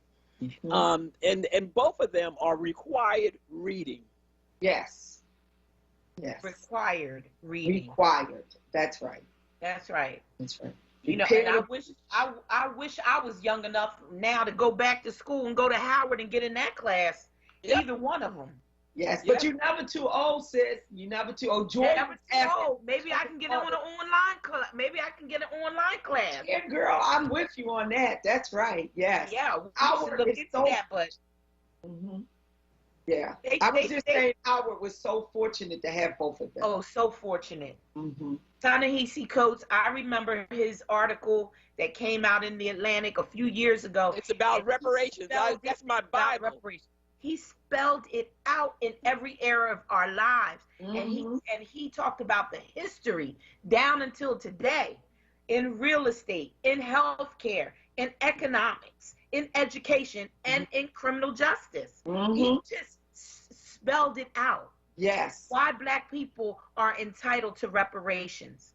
And so here's the case if you didn't understand it. This is how we've been harmed throughout our lives and generations and ancestors. And how you can pay us back for all the free labor. He laid it out. He laid it out. He really did. Yeah. It is important that if you spend 400 years giving free labor, built the country. Yes. Built the country. It's hard. Forced labor. Okay, it's not like we volunteered and said, hey, okay, I want to help build the Capitol. We were forced. That's right. Virginia put laws on the books that said if you're beating your slave and if your slave happens to die, you will not be criminally prosecuted because you cannot be criminally prosecuted for killing your own property. That's the kind of craziness that was going on. Okay, that affected us, that allowed us to be brutalized and kept in those inhumane spaces. Yes. Okay, so when people say they don't understand what our problem, what our issues are, it's in plain black and white, okay? Where the white people who were in control and in charge in this country put laws on the books that allowed us to be killed and there be no consequence to that. You know, Joe often talks about the mental, the behavioral challenges that we have as a people.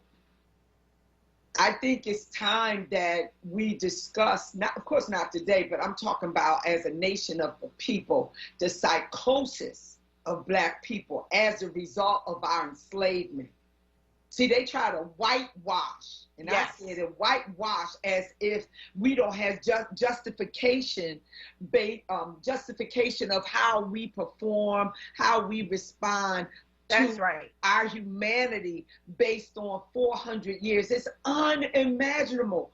400 years getting up every day, doing the same thing, being beaten, being sodomized, being raped, working up from sun up to sundown, and you have a nerve, you have the unmitigated gall to say to us, you don't owe us. America would never have peace until they repair. And then after that, because of the so-called freedom, then you put Jim Crow laws on the books and you over-police so that you can bring them back through the penal system. That's right. So that you can get more free labor because you didn't get enough of that free labor. You put it in your Constitution in the 13th Amendment. Blacks are free except for those who get arrested, who we criminally set up.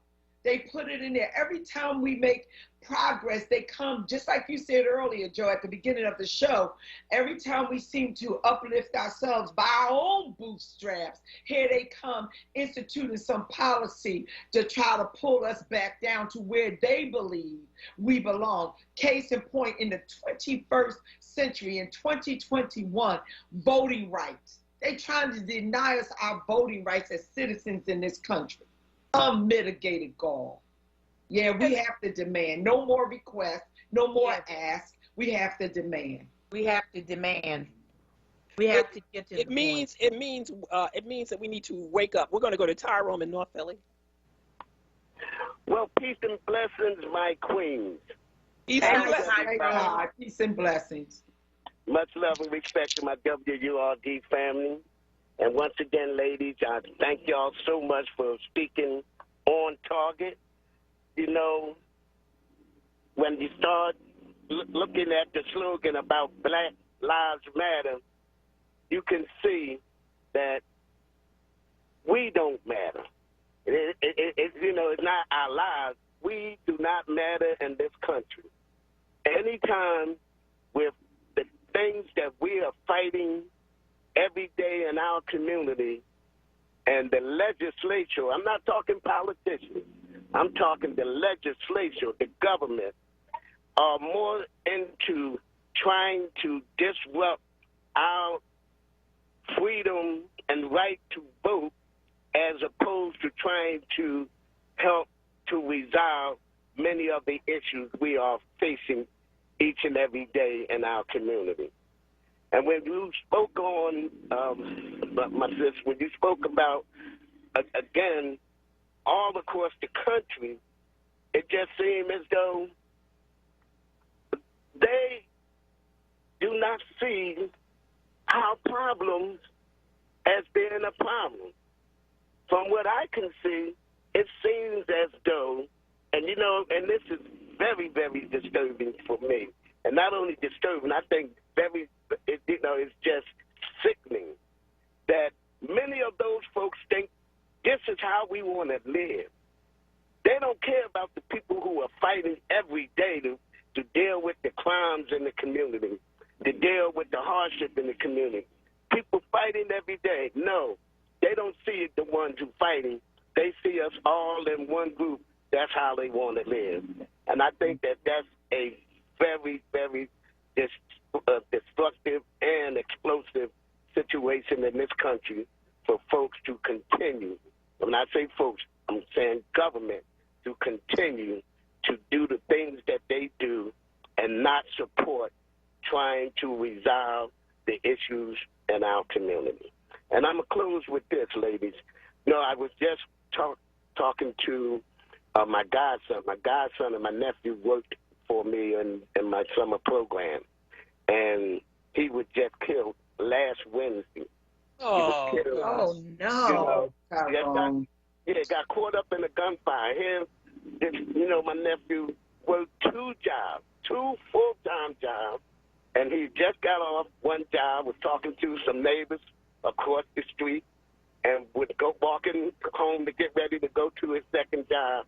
And here come these folks with the nonsense shooting up the block, and he got caught up in the crossfire. And not only was he working two jobs, he was preparing, you know, getting ready to go back to school for his master's.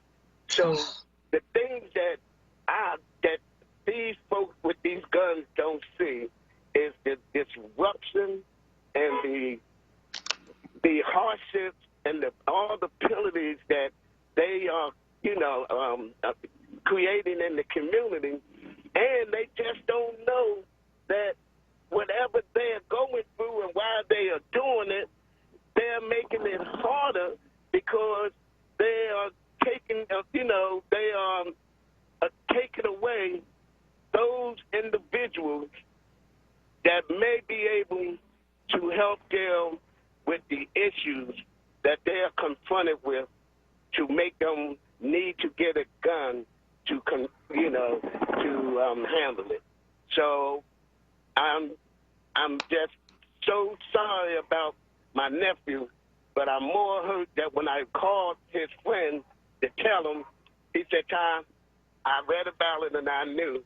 And over 50% of the folks of the 200 and some folks was killed was friends of mine. I knew.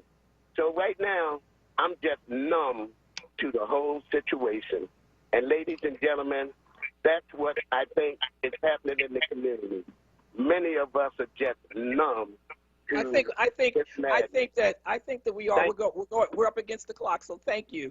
And we're going to go right back to Melissa because she was hanging on. We're going to say goodbye to Melissa. Melissa wants to say goodbye. Melissa? Hello? Hey, Joanne. Yes. Hey, guys. It's been a pleasure coming on with you. I think it's important for people to continue to have these conversations that we're having. All of your callers are so receptive and informative at the same time. I do want to chime in about critical race theory. Critical race theory, what happens many times with our white counterparts is they use different language and terminology to keep us at bay and keep us out.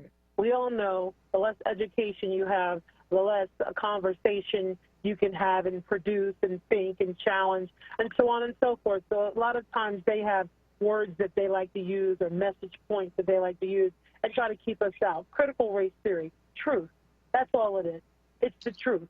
It's going in classrooms and teaching children, K through 12, anyone else who's open to learn, the truth. The same education that you'll get if you go to the African American Museum and you take 4 days to walk through slowly taking in the information.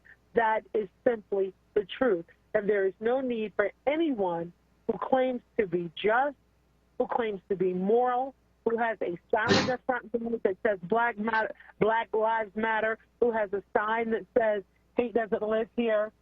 If you truly believe that, and you truly believe that Black people deserve the same level of humanity that you deserve, and you acknowledge that throughout history that our humanity has constantly been under attack and delegitimized, it doesn't matter what race you are, then you will stand up and say, let it be taught. Not only will you stand up and say, let it be taught, but you will stand up and work with Black people to fight against white supremacy. Because look, let's face it, Black people are dying, and white people, where's your conscience? Your family members are dying. Look in Kensington. You're dying on meth. You're dying on heroin. You're dying. And at the end of the day, everybody talks about racism and white supremacy, which is good because you guys know I beat those drums. But what about classism? Classism goes hand in hand with racism because the same whites who are valid as long as they believe in their mind that they're above Black people are the same white people in rural areas who don't have jobs and their kids don't have futures. And we need to incorporate that very much so in the corporations and into the conversations. So I'm going to run along.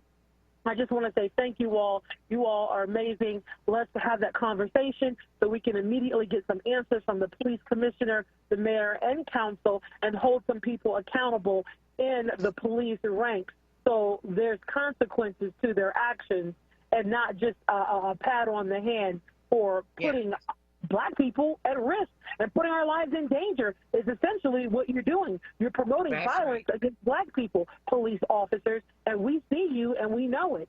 So, guys, I look forward to hearing from you soon. Enjoy the rest of your day. And, again, thank you all for always having me. Thank you. Thank you. Melissa. Appreciate the call. We got to go to break. You're listening to, and Woody, we're coming right back to you. You're listening to Black Women's Leadership Council on WURD Radio 96.1 FM. 900 AM, streaming live on WURDradio.com. We will be right back. Hello, Philadelphia. Switching to Geico is a good idea, especially when you consider everything. First off, Geico makes it easy to switch, and you can contact your local agent for personalized assistance. But having a trusted insurer could make you question some not-so-trustworthy people, like the friend who says he doesn't want pizza, but when it comes, sure, he'll have a slice. Well, if you switch to Geico, you could save hundreds on car insurance, and you could keep saving by bundling your motorcycle, boat, and RV, plus your home or renter's insurance. But saving money might make you so happy you start to skip everywhere, which could get you nicknamed the Skipper. And do you want that as a nickname? Think on it. Well, they do have an industry-leading mobile app you can use to pay your bill, file and manage a claim, or add a new driver. And they offer discounts to military and federal employees. But when your life gets a little easier, it makes you too carefree and you end up going barefoot everywhere, which is all fun and games until you step wanna be? Well, Geico is the second largest car insurer in the country and has been saving people money for 85 years. It's hard to beat that. But you're right. Switch to Geico. It's obviously a good idea. My mother was always very active and independent, and she was familiar with her neighborhood. But one day, she stopped at the stop sign for much longer than usual. She wasn't even really sure where she was at. It's important for you to talk to someone about it. I felt so much better after my son told me, Mom, we'll figure it out. When something feels different, it could be Alzheimer's. Now is the time to talk. Visit alz.org/ourstories to learn more. A message from the Alzheimer's Association and the Ad Council. This is WURD Radio. 96.1 FM. And 900 AM WURD Philadelphia. Black Talk Media. You're listening to The Source with Black Women's Leadership Council on WURD Radio. Streaming live on WURDradio.com and the WURD Radio app.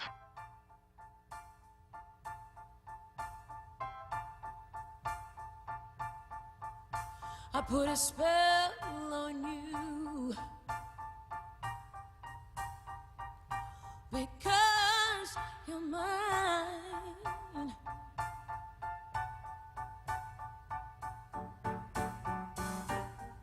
You better stop doing the things you do.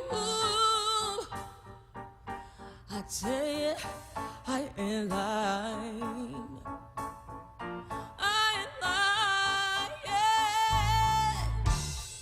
You know I can't stand it. You're running around. You know better than it. I can't stand it 'cause you bring me down. Oh. I put a spell on you because you're mine. Oh,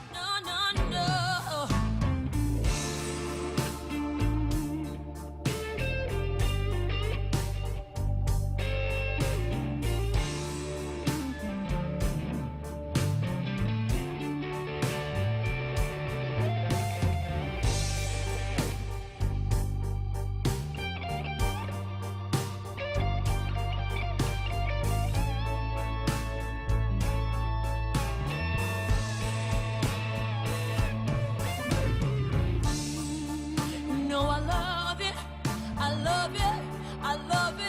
I love you anyhow.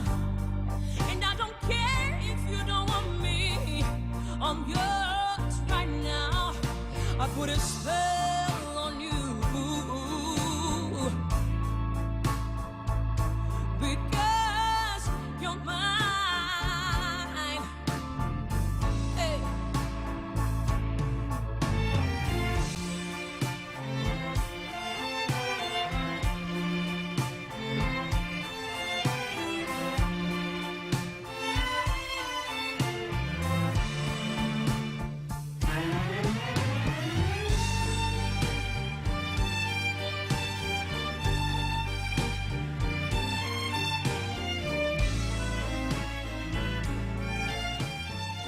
You're listening to Black Women's Leadership Council on WURD Radio 96.1 FM, 900 AM, streaming live on WURDradio.com.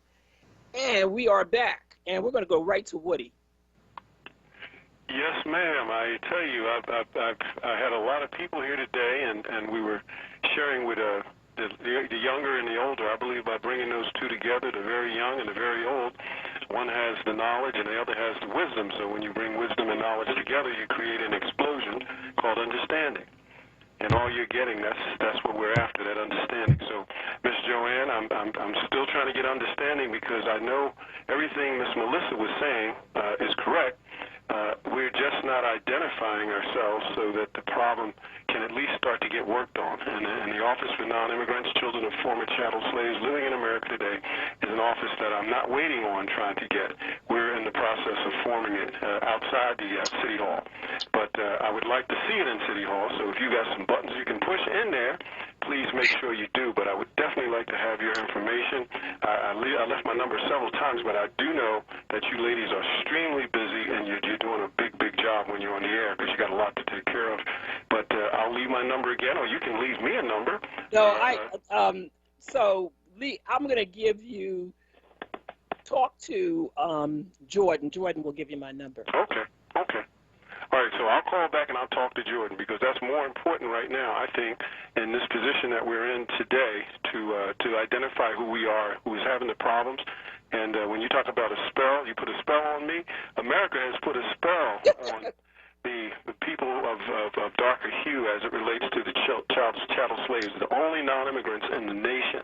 And that spell has been 400 years of chattel slavery, and they still feel we belong to them. But as long as you know there's something greater that you belong to, that's the key of keeping everybody in the right direction. So they even got a spell on the people of lighter hue as well, to believe that they're better than someone else. I call it post-slavery syndrome. And as long as this country has that and can stay hypnotized, we all got a spell on us, but especially the non-immigrants, children of former chattel slaves. So I'll call back and leave that with Jordan. Okay, thank you. Yes, ma'am. Thank you. Hey, Joe, I was going to make a comment about the song. I loved it. Put a spell on you. Yeah. But the difference, my take on it was a little different from Brother Woody's. My take was on, as we came off of those slave ships, given the fact some of us didn't make it through the Middle Passage by our own will, when we came off those slave ships, they put the spell on us. However, we have removed and have continued from day one to remove that spell. Now, that's the way I interpret that song. I loved it. Yeah, you put a spell on us because we didn't know where we were. We had never been in this country. We didn't know their language. Most of us had never seen them before. We never seen people white-skinned like that. You know, and so we had to go through a whole understanding. So that was the spell that was put on us Africans coming out of the continent.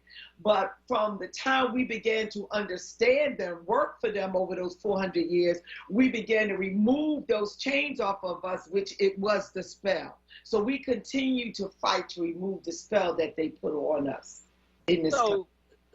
Amen, Paula. So Paula, that's one interpretation, and I enjoy that one. And the other one is that we got to get together and use our collective power to put a spell on somebody else. So and we're ready. You know, when unfortunately, you know, when my sister has this saying, my sister and I talk almost every other night, and we talk about all of this politics stuff. So when Trump was still in office, and when he made the comment about the S-hole countries and called the Haiti one, and so my sister said they ought to start putting that spell on him. You know, get together.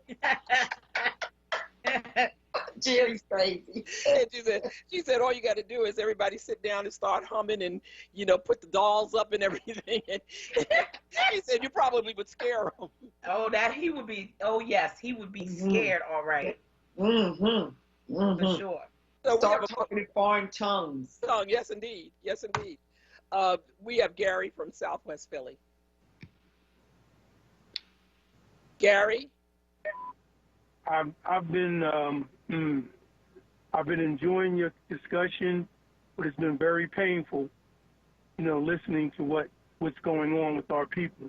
And you know, what bothers me the most is, you know, we know about white supremacy, we know it exists, even though that's a false narrative anyway. What bothers me the most is the people who are in positions of power, who look like you and I, who are doing absolutely nothing to help our people. And they're sitting back quietly, and won't utter a word or won't do anything because they're comfortable right now. But the way they're coming at us, they want us right back in we're already in chains mentally, I'll say that. But they want us back there physically in those shackles. And by the time we wake up, it's going to be entirely too late. And I'm praying that doesn't happen. But I am so sick and tired of being so sick and tired of what's happening. If you look at our community, from the music, the TV programming, it's all garbage that's contaminating the minds of our young people and actually some of our older people. I'm just praying that we wake up and smell the coffee. Thank you, ladies. Thank you, Gary. As always, one thing that Gary is saying, and it's something that has to be said over and over again. if you, and it's reminiscent of this. I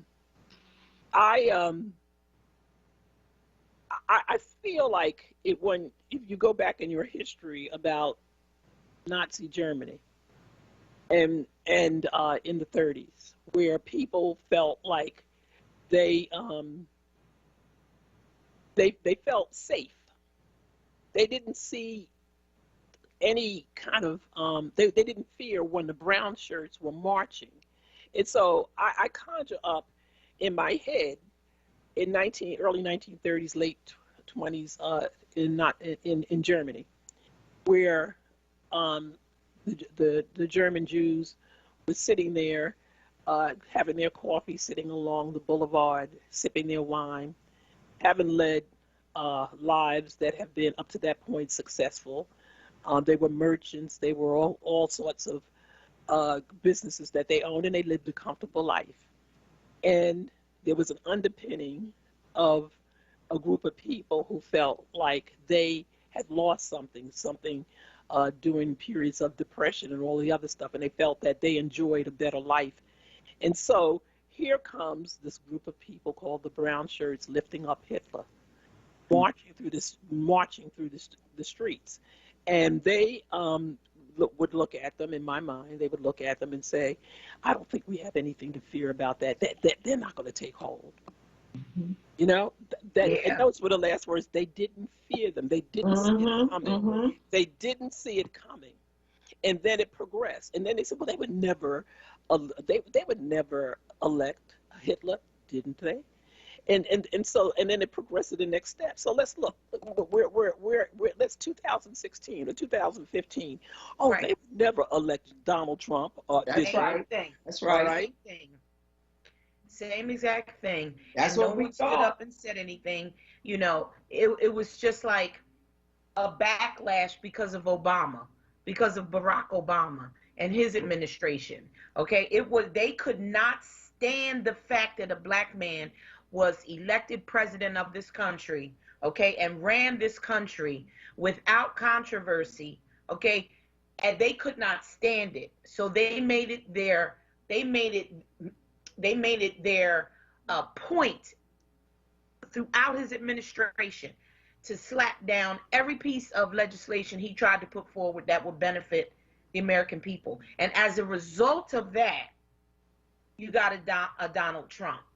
White people said, oh, yes, what's going to happen is more black people are going to take over, more black people are going to be in positions of power, and they're going to take the control and authority away from us. They're going to threaten our privilege, and we cannot let that happen. And that's what all Making America Great is all about. That's what it's all about. That's what this whole white supremacist group and the proliferation of white supremacy groups coming to the forefront now, that's what it's all about. And we know that. But we have to sound the alarm. We have to speak it. We have to tell it, okay? Because our young people, not only don't they know our history, they don't really understand or connect the dots to what's going on today. So we have to speak it. We have to talk about it. Just like Melissa said, have these conversations often. Have the conversations, talk about the truth, be transparent, demand consequences and accountability. Call it out. We can't be afraid forever. And nobody's afraid on this show today. No one's afraid. I think what we have to do is make sure that we, because there are different risks for everyone, so we can't assume that everybody feels the same level of risk. So that's why we have to be able to be more collective, to be able to pick up where people really feel that they are vulnerable based on the risk. Because we have, and I keep saying that in this city, we fear too much. And we've said this over and over on this show, Rita, that we constantly get people calling us, oh, I wouldn't say that if I were you. And, because they, and then I keep asking, well, who are the they? Who are the they? You put yourself, like you don't have a freedom to speak. Who are the they? And, or the backlash or the backlash. Who are they? You give away your power all the time when you talk about they. Mm-hmm. They do this, they do that, they do that. Philadelphians, you can't lose much more because you ain't got nothing right now. So how much more can you get? You know, how much more do you have to lose? That's right. There are willing to lose. But the point is, the chains are on you because you put them there. Yes. And you keep them there. You keep those chains on you because you won't stand up. That's right. No matter how many times we define the threat is there. You can't ignore that it's not there. Release yourself from the spell. You should have gotten rid of the spell by this point. It's over 400 years now. Release the spell talking about they. What they going to do. You can't say that. No, we have the right to say and to speak truth, and that's what we do. So we have to be able to free their minds. And like there's a song, free your mind and the rest will follow. That's right. Say, free your mind. So we have our 3 o'clock guest that's late. We've been chasing her down when we got her. So State Representative Dorisha Parker. Are you there, Miss Dorisha? Hey, good afternoon. Good afternoon. Dorisha. Good afternoon, my sisters in the streets. How y'all doing? We're doing pretty good. How you doing?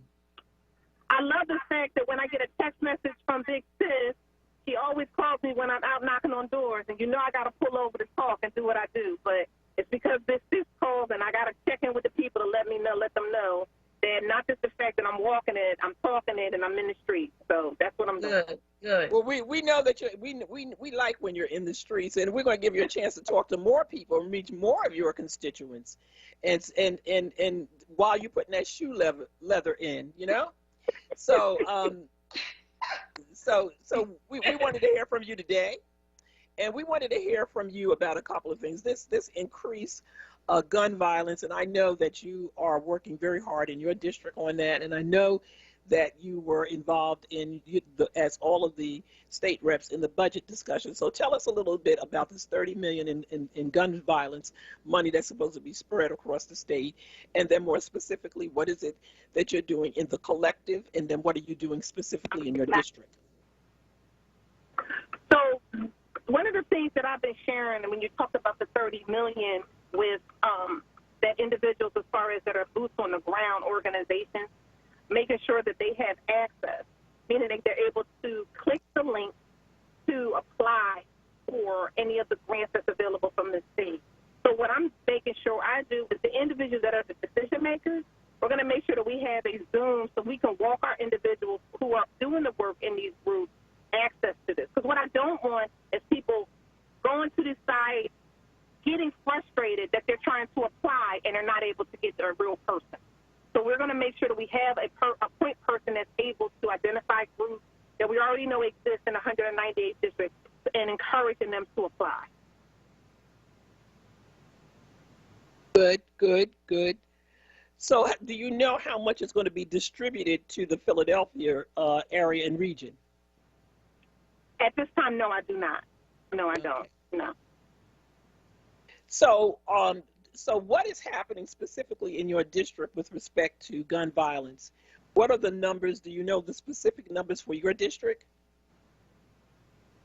As it relates to the numbers, honestly, Joanne, I stopped looking at numbers based on that I don't get a sense or a read of it, and I don't understand it because it's been fluctuating. So what I have been doing is I know the areas that I call the hot spots that are the district, like the main thoroughfares, that a lot of gun violence has been happening, a lot of shootings have been happening, and a lot of drug cartels have been happening.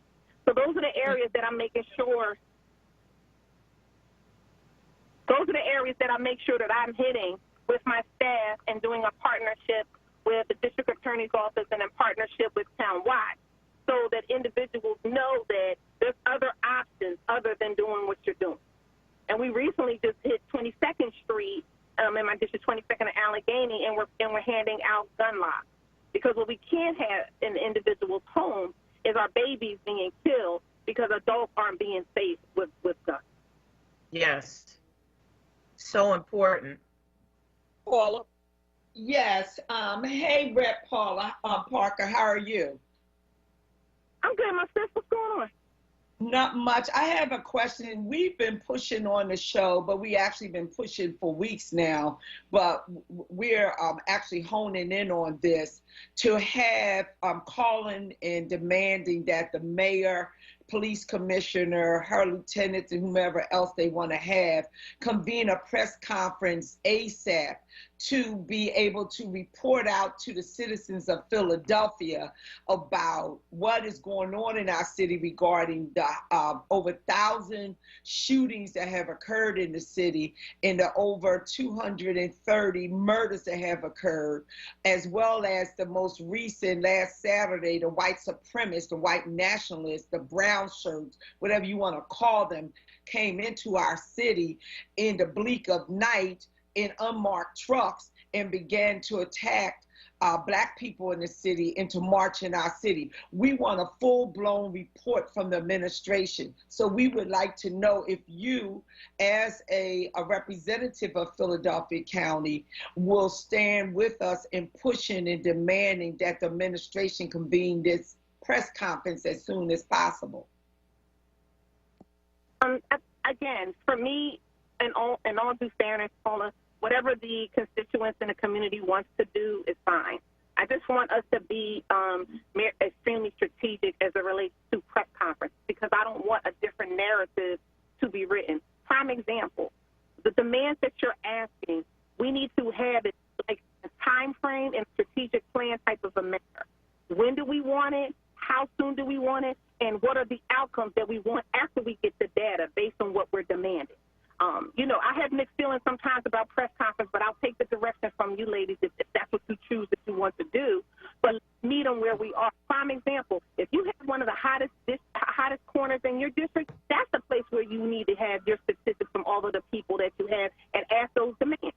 Not at a press conference at City Hall, because that's not where the shootings are occurring. No, I think you made, I'm sorry. I think she misunderstands you. I think you're misunderstanding, Rev. What we're calling for is for the administration to do a report out to the citizens of Philadelphia about those three things that I identified. Not Black Women's Leadership or any of the organizations that we serve on. We want the city, especially in lieu of what happened last Saturday with those white supremacists coming to our city. We believe it's time that the police commissioner, the mayor, etc., stand before the people of Philadelphia and do a full-blown report out, because some of us strongly believe that all the shootings going on in Philadelphia are not blacks on blacks, especially in lieu of the white supremacists coming to our city. And we just want to know, as a state rep, will you stand and support us on this effort to put pressure on the administration to hold the press conference? So let me say something before she answers that. Because I know I'm going to get this. There is a correction. The mayor does hold a bi-weekly press conference on gun violence, and he does have the police commissioner and others who work for him, and they do give a report out. Now, whether we like the form and the fashion that they give it, whether we like the information that they give, they do. They already do that. And then there's a question and answer period left over after they report out. So I just wanted to make sure that we understood that they do that. And I do understand that. My recommendation early on in the program, Joe, and Rita was even more specific than what I was recommending. She said very clearly, Melissa was on the call at that time, about we would have strategic questions that we would want them to answer, especially in lieu of what happened last Saturday. That's the difference. I certainly believe that we ought to have answers specifically to last Saturday. Representative Parker, stay on for a minute. We know you're knocking on doors. We want to keep you for just a short time, and we're going to go to break. You're listening to Black Women's Leadership Council on WURD Radio, 96.1 FM, 900 AM, streaming live on WURDradio.com. We'll be right back. Hey, WURD family, did you hear? It's official. The Colorectal Cancer Alliance just announced the new age for colon cancer screenings has been officially lowered to age 45 for everyone. If you are 45 or older, it's time to get screened. Go to WURDradio.com and click on the Go to Know banner to register for your free at-home screening test. Did you know colon cancer is largely preventable with on-time screening? And there's a 90% survival rate when caught early. African Americans are 20% more likely to get colon cancer and about 40% more likely to die from it than most other groups. So for the next 3 months, you can go to WURDradio.com and click on the Go to Know banner for your free at-home screening test. A screening navigator will contact you to ask a few questions and help you get screened. It's that simple. Again, just go to WURDradio.com, click on the Go to Know banner, and fill out the form to request your free at-home screening test. Go to Know today. Support small, Black, and Brown-owned businesses by joining the Diverse Procurement Collaborative, a community of business leaders committed to supplier diversity. Get engaged at chamberphl.com. You're listening to The Source with Black Women's Leadership Council on WURD Radio. Streaming live on WURDradio.com and the WURD Radio app. So we're back because we want to go right back to Representative Parker. I'm here. I'm still here. Okay. All right. Paula has a question for you. No, Rita does. Oh, Rita. Okay, Rita has a question. Okay. Thanks for coming on, Rep. Parker. We're always happy when you join us. I've read some criticism about Governor Wolf and the recent passage of the budget. Can you give us more information, in particular, about that $7 billion from the CARES Act that was coming in to the state, where Governor Wolf sided with the Republicans, made a deal, and they're now going to save most of that $7 billion for future budget allocation. And can you give us any more information on that? Sure. I was one of other colleagues, and I did not support the budget for that various reasons. I'm very really specific when it talks to what our district needs are, what needs to occur for our state commonwealth, and I was not happy with what the results that I had, and I did not support the budget based on what you just shared. Yes, you're talking about the rainy day fund, and yes, money did go to the rainy day fund, and yes, the governor did align with what the Republicans are, but let's be real clear, and Joanna will share with you all the time. It's been 11 years that the Republicans have been in the majority. So based on that alignment, I knew personally for what I believe in, and based on the phone calls and the emails and everything that I was receiving, that I could not support when I know what the Black and brown businesses need, what the Black and brown mental health need, what our Black and brown children deserve. So I adamantly said no, that I was not supporting it, and I did not support it. Yeah, sometimes we have to stand for what we believe. And in the end, it's clear that, we say this all the time, but it's worth repeating, that in between Pittsburgh and Philadelphia is Alabama. And so you have numerous state reps who will always be against a fair formula of allocations to places like Philadelphia. And the numbers, because of all of the gerrymandering that continues to go on in the state, and it has real consequences. And that's what we tell people: when you don't vote, you put us in the positions that we end up where we are. When you vote, we have much more of a likelihood to be able to do that. When you don't answer the census, you put us in a position where they will be able to redraw lines that knock people out of office. So then people say, well, we don't get anything from our Black elected officials. Well, it's the difference between getting up in the morning and going to whatever work you're doing, and the difference between gerrymandering yourself right back into slavery. And I know that's hyperbolic, but the train is not moving forward, it's moving backward. Right. And it's moving backwards because at the same time, we have to continue to make the same arguments over and over why it is important to vote, why every vote counts. Why do you think people are working so hard to take it away from you? They don't take stuff away from people if it's not meaningful. They take it because it's very meaningful. They take it because they clearly understand that the power that you have to vote may change the way this country operates and what it looks like. And based on And based on what you said, I scream from the rooftop all the time. When I'm showing numbers and I'm showing statistics of who voted in the 11th, who voted in the 12th, who voted in the 13th, who voted in the 17th, who voted in the 38th, those are the numbers I have to go by to say this is the type of funding that I need based on these. If I keep bringing home low numbers, I put that what you're saying, Joanne, as far as black man. But I'm sharing with African Americans in these dire streets and dire times. We have an election every 6 months.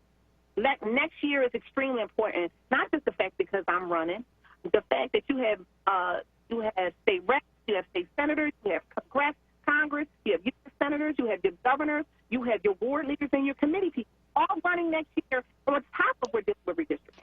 So next year is extremely, extremely crucial why we're screaming from the rooftops now of certain things that we're demanding because we know what's coming ahead.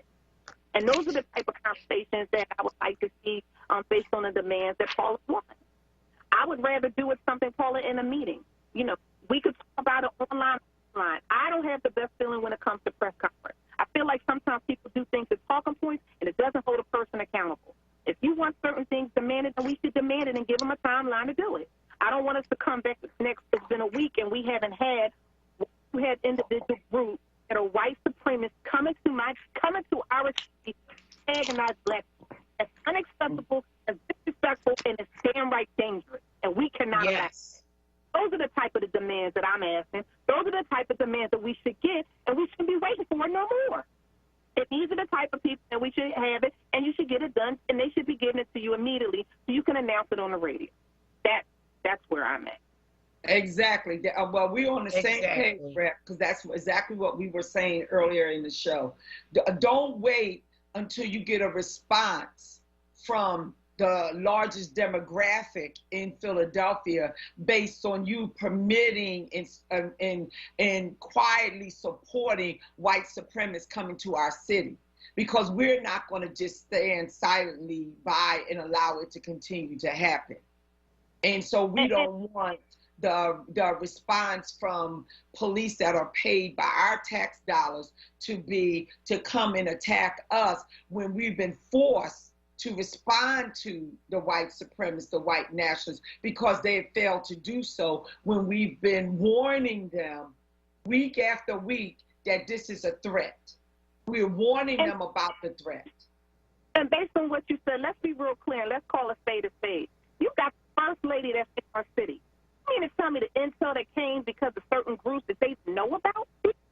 And we should be saying that when you have that type of official in our town, that there's certain information that you have that's privy to make sure that you shut individuals like that down. I don't want to hear people start talking about freedom of speech. We know what they were here for. We know what they were sent for. And you have to shut the groups down because you got the crazy men on the loose.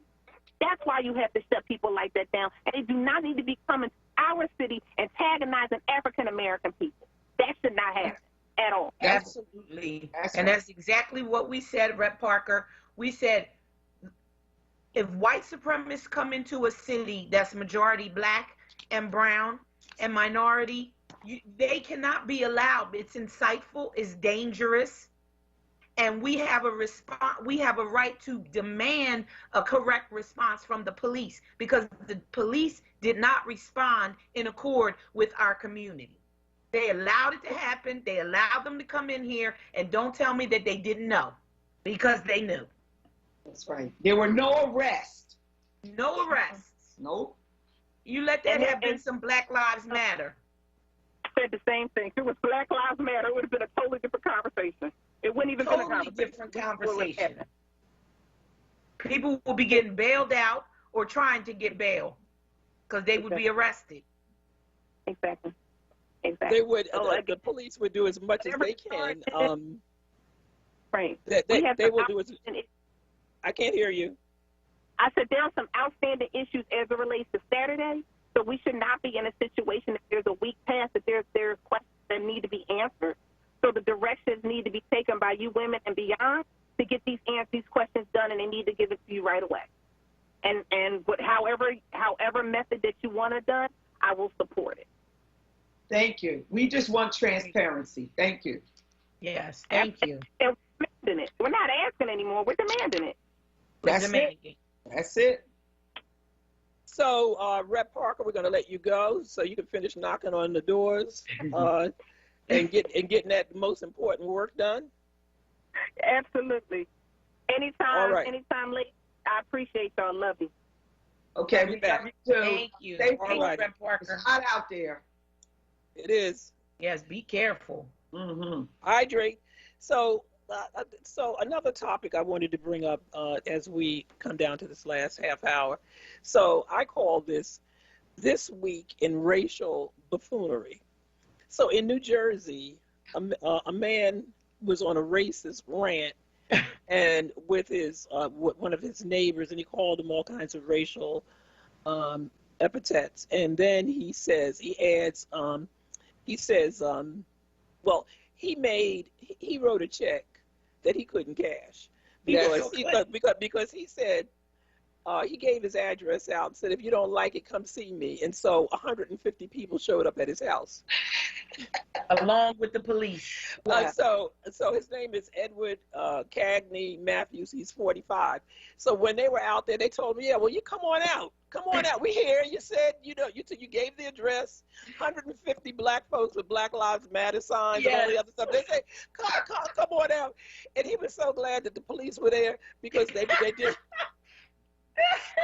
He was so glad the police were there. He was apologizing and stuttering and sputtering. He was stuttering, but that's not who I am. That's not who I am. It's never who they are. And Right. so, but he was like, he was really bad. But I was drinking and everything. Yeah. Yes. You wrote a check. He said he was drinking. That's drinking. what made him say the things that he said. That's not who he is. Yeah. He gave out his address like a buffoon. Yeah, he gave out his address, and they certainly did show up. And he said, you don't like each other. They showed up. That's the way to deal with it. We're going to go to Gloria and Sharon Hill. Hi, good afternoon, ladies. Oh, my Good afternoon. goodness. Hi, Gloria. Are you right? He was scared then. He meant what he said. He meant what he said, and he was bad with it because, they I are know. all now bad with it. He Just gave out like his address, dummy. That's right. Gave out his address, But and you know people what? did show up. You know, Miss Joanne, I'm Richie. I'm from Philly. I'm from North Philadelphia. Okay? But I'm going to tell you, sir, I told somebody before, if something's wrong with this shooting, it's not just black people doing it. Absolutely. Paula's been saying that for a while. I've been saying, I told her, something's wrong with this. This is not right. No, no. Somebody is behind this stuff. Somebody's paying somebody. I'm telling you, that's what they're doing. And some of my coworkers, they said the same thing. They said, yeah, something wrong with that. Something is wrong with Something is not right. Something is not right. And I put it in the label of genocide. Yes. No. This is not normal. It's not. No. It's not. No. You ladies have a good afternoon, and I'm enjoying your show. Well, thank you. Thank you. Thank you.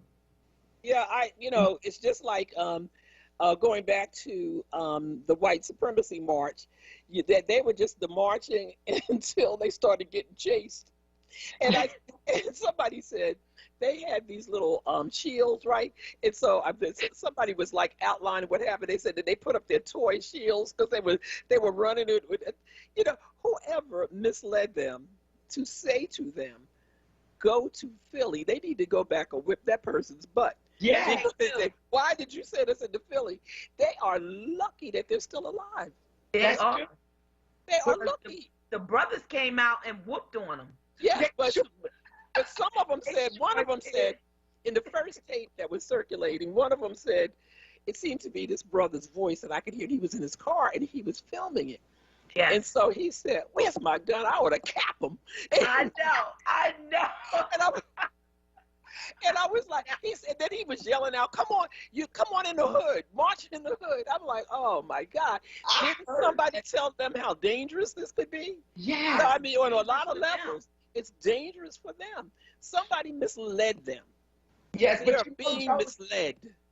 But they're misled, but they're well organized, because even though that happened in our city, the next day they end up going right over to our cousins in South Jersey. You see what I'm saying? And then doing the same thing, you know, they had to confront racism again. So it's definitely organized and based on where they live and who they want to confront. Yeah. So Donald Trump is so around this whole movement that he's inciting. Yes. Because he has a need. There's this thing where they're saying he's coming back in office in August or whatever it is. Yes. And so what it seems to be is that they want to incite an insurrection in order to be able to create a civil war in order to take the country back over again. And so they're using these poor idiot people to think that is possible, right? That they can do that, and so they want to incite something. So and the thing, it's not the people, it's not, and I do not feel sorry for the people who march. So let me just make that clear. No. But they put young ignorant folk, and when I say ignorant, because they're ignorant about how they're being used, and they put them in these trucks, and send them in here on a mission. And that just like Trump sent all of those people to the Capitol on January 6th, and now at least 500 of them have been arrested, and some of them are going to jail. Yeah. And some people who, you know, never thought that they would end up there because they got caught up in the moment of all of this because they believed their dear leader. And when they were believing their dear leader was at his mansion down in Mar-a-Lago, you know, and eating his hamburgers and drinking his Coke, while they're out there fighting for him. And they have been so used, but they're not smart enough to understand it because they're driven by their hatred. And there's such hate that you can't even see reason. You can't see reality, what's really going on. They miss the whole thing. They don't realize they're being used. And in fact, some of them don't care. They're okay with being used because they are standing on their principle of white supremacy. We got to go to break. Jordan is sending us the break. Okay, because if y'all keep talking, I'm sending them to you. You're listening to Black Women's Leadership Council on WURD Radio 96.1 FM, 900 AM, streaming live on WURDradio.com. Stage Door, focusing on arts and culture in and around Philadelphia. Hosted by Tiffany Bacon and co-moderated by Jeffrey Page of the Philadelphia Theater Company. Part of The Source, Fridays at noon, exclusively on WURD Radio, 96.1 FM and 900 AM WURD. Streaming live on WURDradio.com, the WURD Radio app, or watch live on WURD TV via Facebook and YouTube. Sponsored by New Voices sponsor Comcast, NBC Universal, and Pico. Thinking about retirement? Make sure a My Social Security account is a part of your plan. A My Social Security account gives you secure access to your personal earnings history and benefit status. You can find out if you're eligible to receive benefits, compare retirement benefit estimates at different ages or dates, view spousal benefit estimates, and more. Plan for your future. Open a My Social Security account at ssa.gov/myaccount. Social Security, securing today and tomorrow. Produced at U.S. taxpayer. You're listening to The Source with Black Women's Leadership Council on WURD Radio. Streaming live on WURDradio.com and the WURD Radio app.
Somebody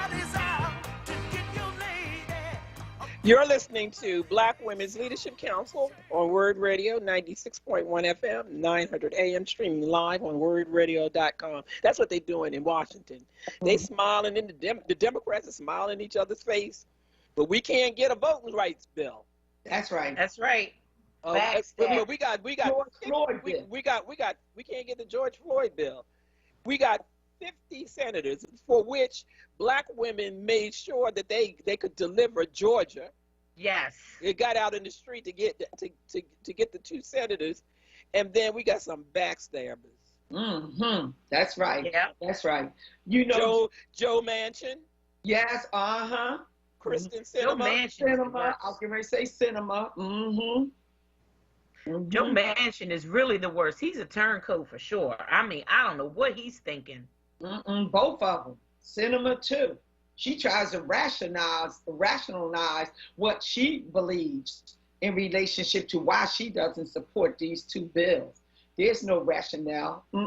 But Joe, something you said before we went to break, I wanted to comment on, and you were saying about the white supremacists, or maybe it was Rita, something about the white supremacists being so bold, and we've been talking about how organized they are. My greater concern is the clandestine sympathizers, those who are in uniform and support them. Like what happened on January 6th. You had retired military, you had retired police, you had active police, active military soldiers that were there on January 6th to try to create an insurrection, an overthrowing of the government.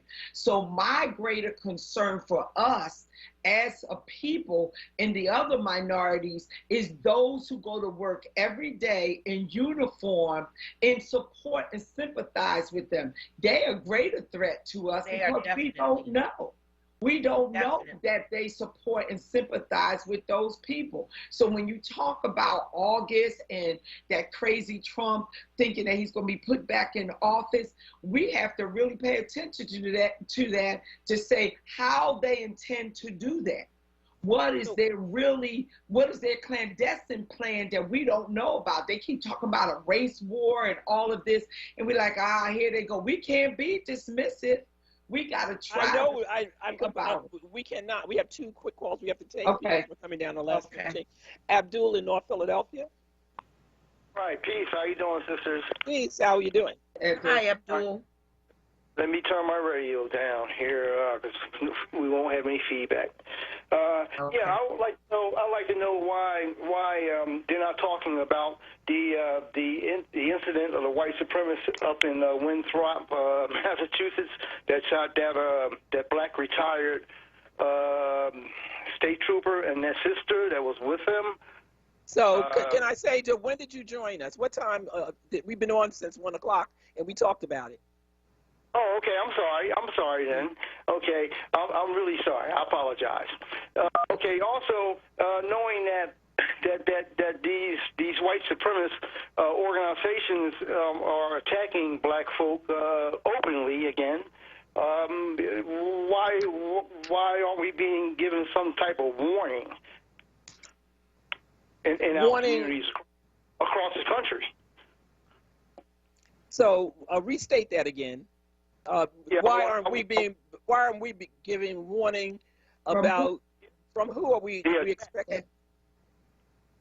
Right, warnings about the attacks and possible attacks on us, in our communities across the country. I mean, that makes sense when we, in other words, if when they talk about terrorists, we have terrorist alerts. And they talk about, they're listening and all of this other stuff. Now, they will tell you, and this is not something that I would agree with, what they would tell you is that they don't have the laws don't allow them to surveil citizens in the same way that they can people who are creating a problem on that are foreigners on our soil.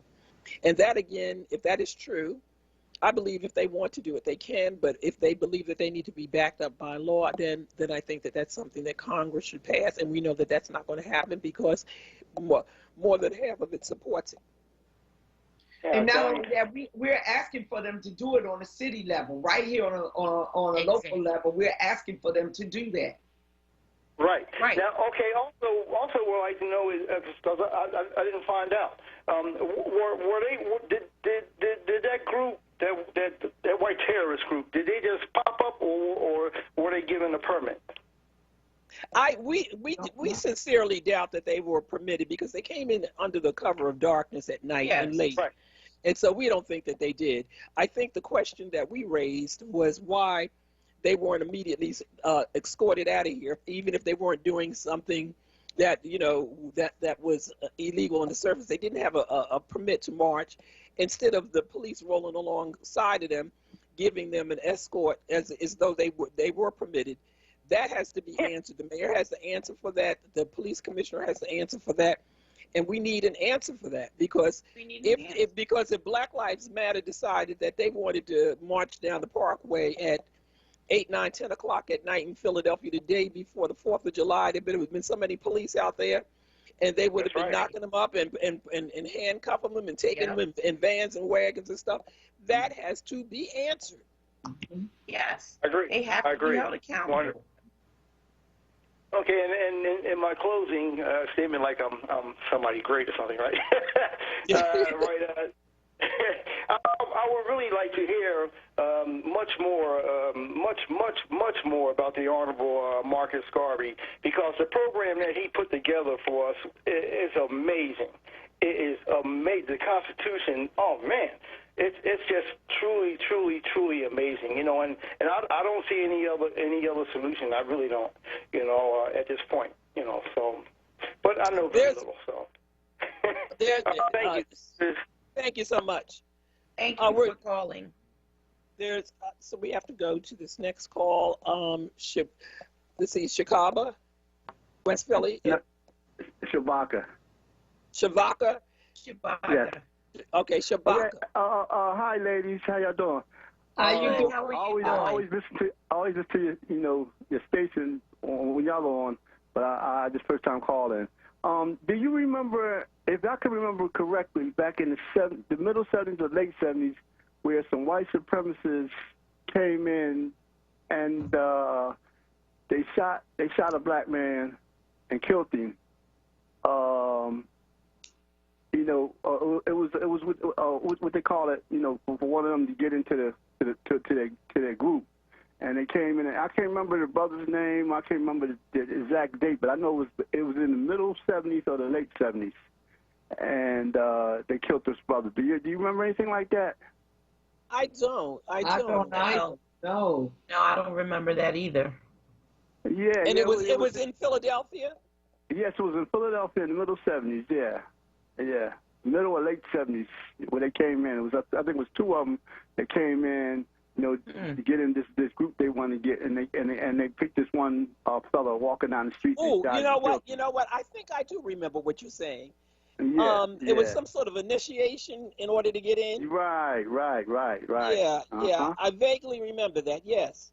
Yeah, so they've been doing it. They've been doing it to us. And they even showed in the movie where they were going to Chicago or Milwaukee and taking people and taking them out to the fields and giving them. Yeah, it's been a few movies out like that, but they've been doing it though. We just haven't been on it. We've been on different other things. Yeah, not to open up a can of worms, but there's still people who do not believe that the Atlanta child murders is what they say that it was. Yes. And that the person arrested for it, they don't believe that person was behind it. Yeah, I did some research on that too, and it was just too much for him. It was too much for him that had done that. I did some research on it. I really got into that because that was deep. But yeah. It was. Thank you, ladies. And it was not a lot of physical evidence. Thank you. Thank you for your call. Continue to listen. Thank you. Yes. Thank you. They came into they came into our city in the dark, like the Klan used to come and terrorize us in this country. They would come in the dark with their hoods on. Instead of having hoods, they had masks on. So they should have been treated the same way that the Klan, well, in fact, they were treated like the Klan. They were given escort out of the city. They were not arrested. They were allowed to do That's it. right. They were allowed to terrorize our city and terrorize those people that they confronted. Yeah. So I believe it was a practice run. I do. I believe it was a practice run. Why would they come at night? What were they trying to do coming here at night? That's right. I believe it was a practice run for And something bigger that they want to do. It doesn't even make any sense. So we're coming to the end of the show, and we want to thank Representative Parker for coming on. We want to, thank our callers. We want to thank Melissa Robbins that stayed with us. We're in a weird and hard place right now, and we got a lot of work to do. And we need to, to talk more. And I think going forward, we need to do some more research in order to go forward. So I took the time. Say goodbye, ladies, real quick. Say goodbye. Goodbye. See you, Goodbye. Joe. See you next week. Thank you for the opportunity. We got to connect those dots, sister. Absolutely. And stay safe. Stay hydrated. It's 100 degrees outside. Oh, Lord. And stay focused. Stay focused. Oh, Lord. We're distracted, but stay focused. Stay focused. Thank you. Mama's words reoccur to me.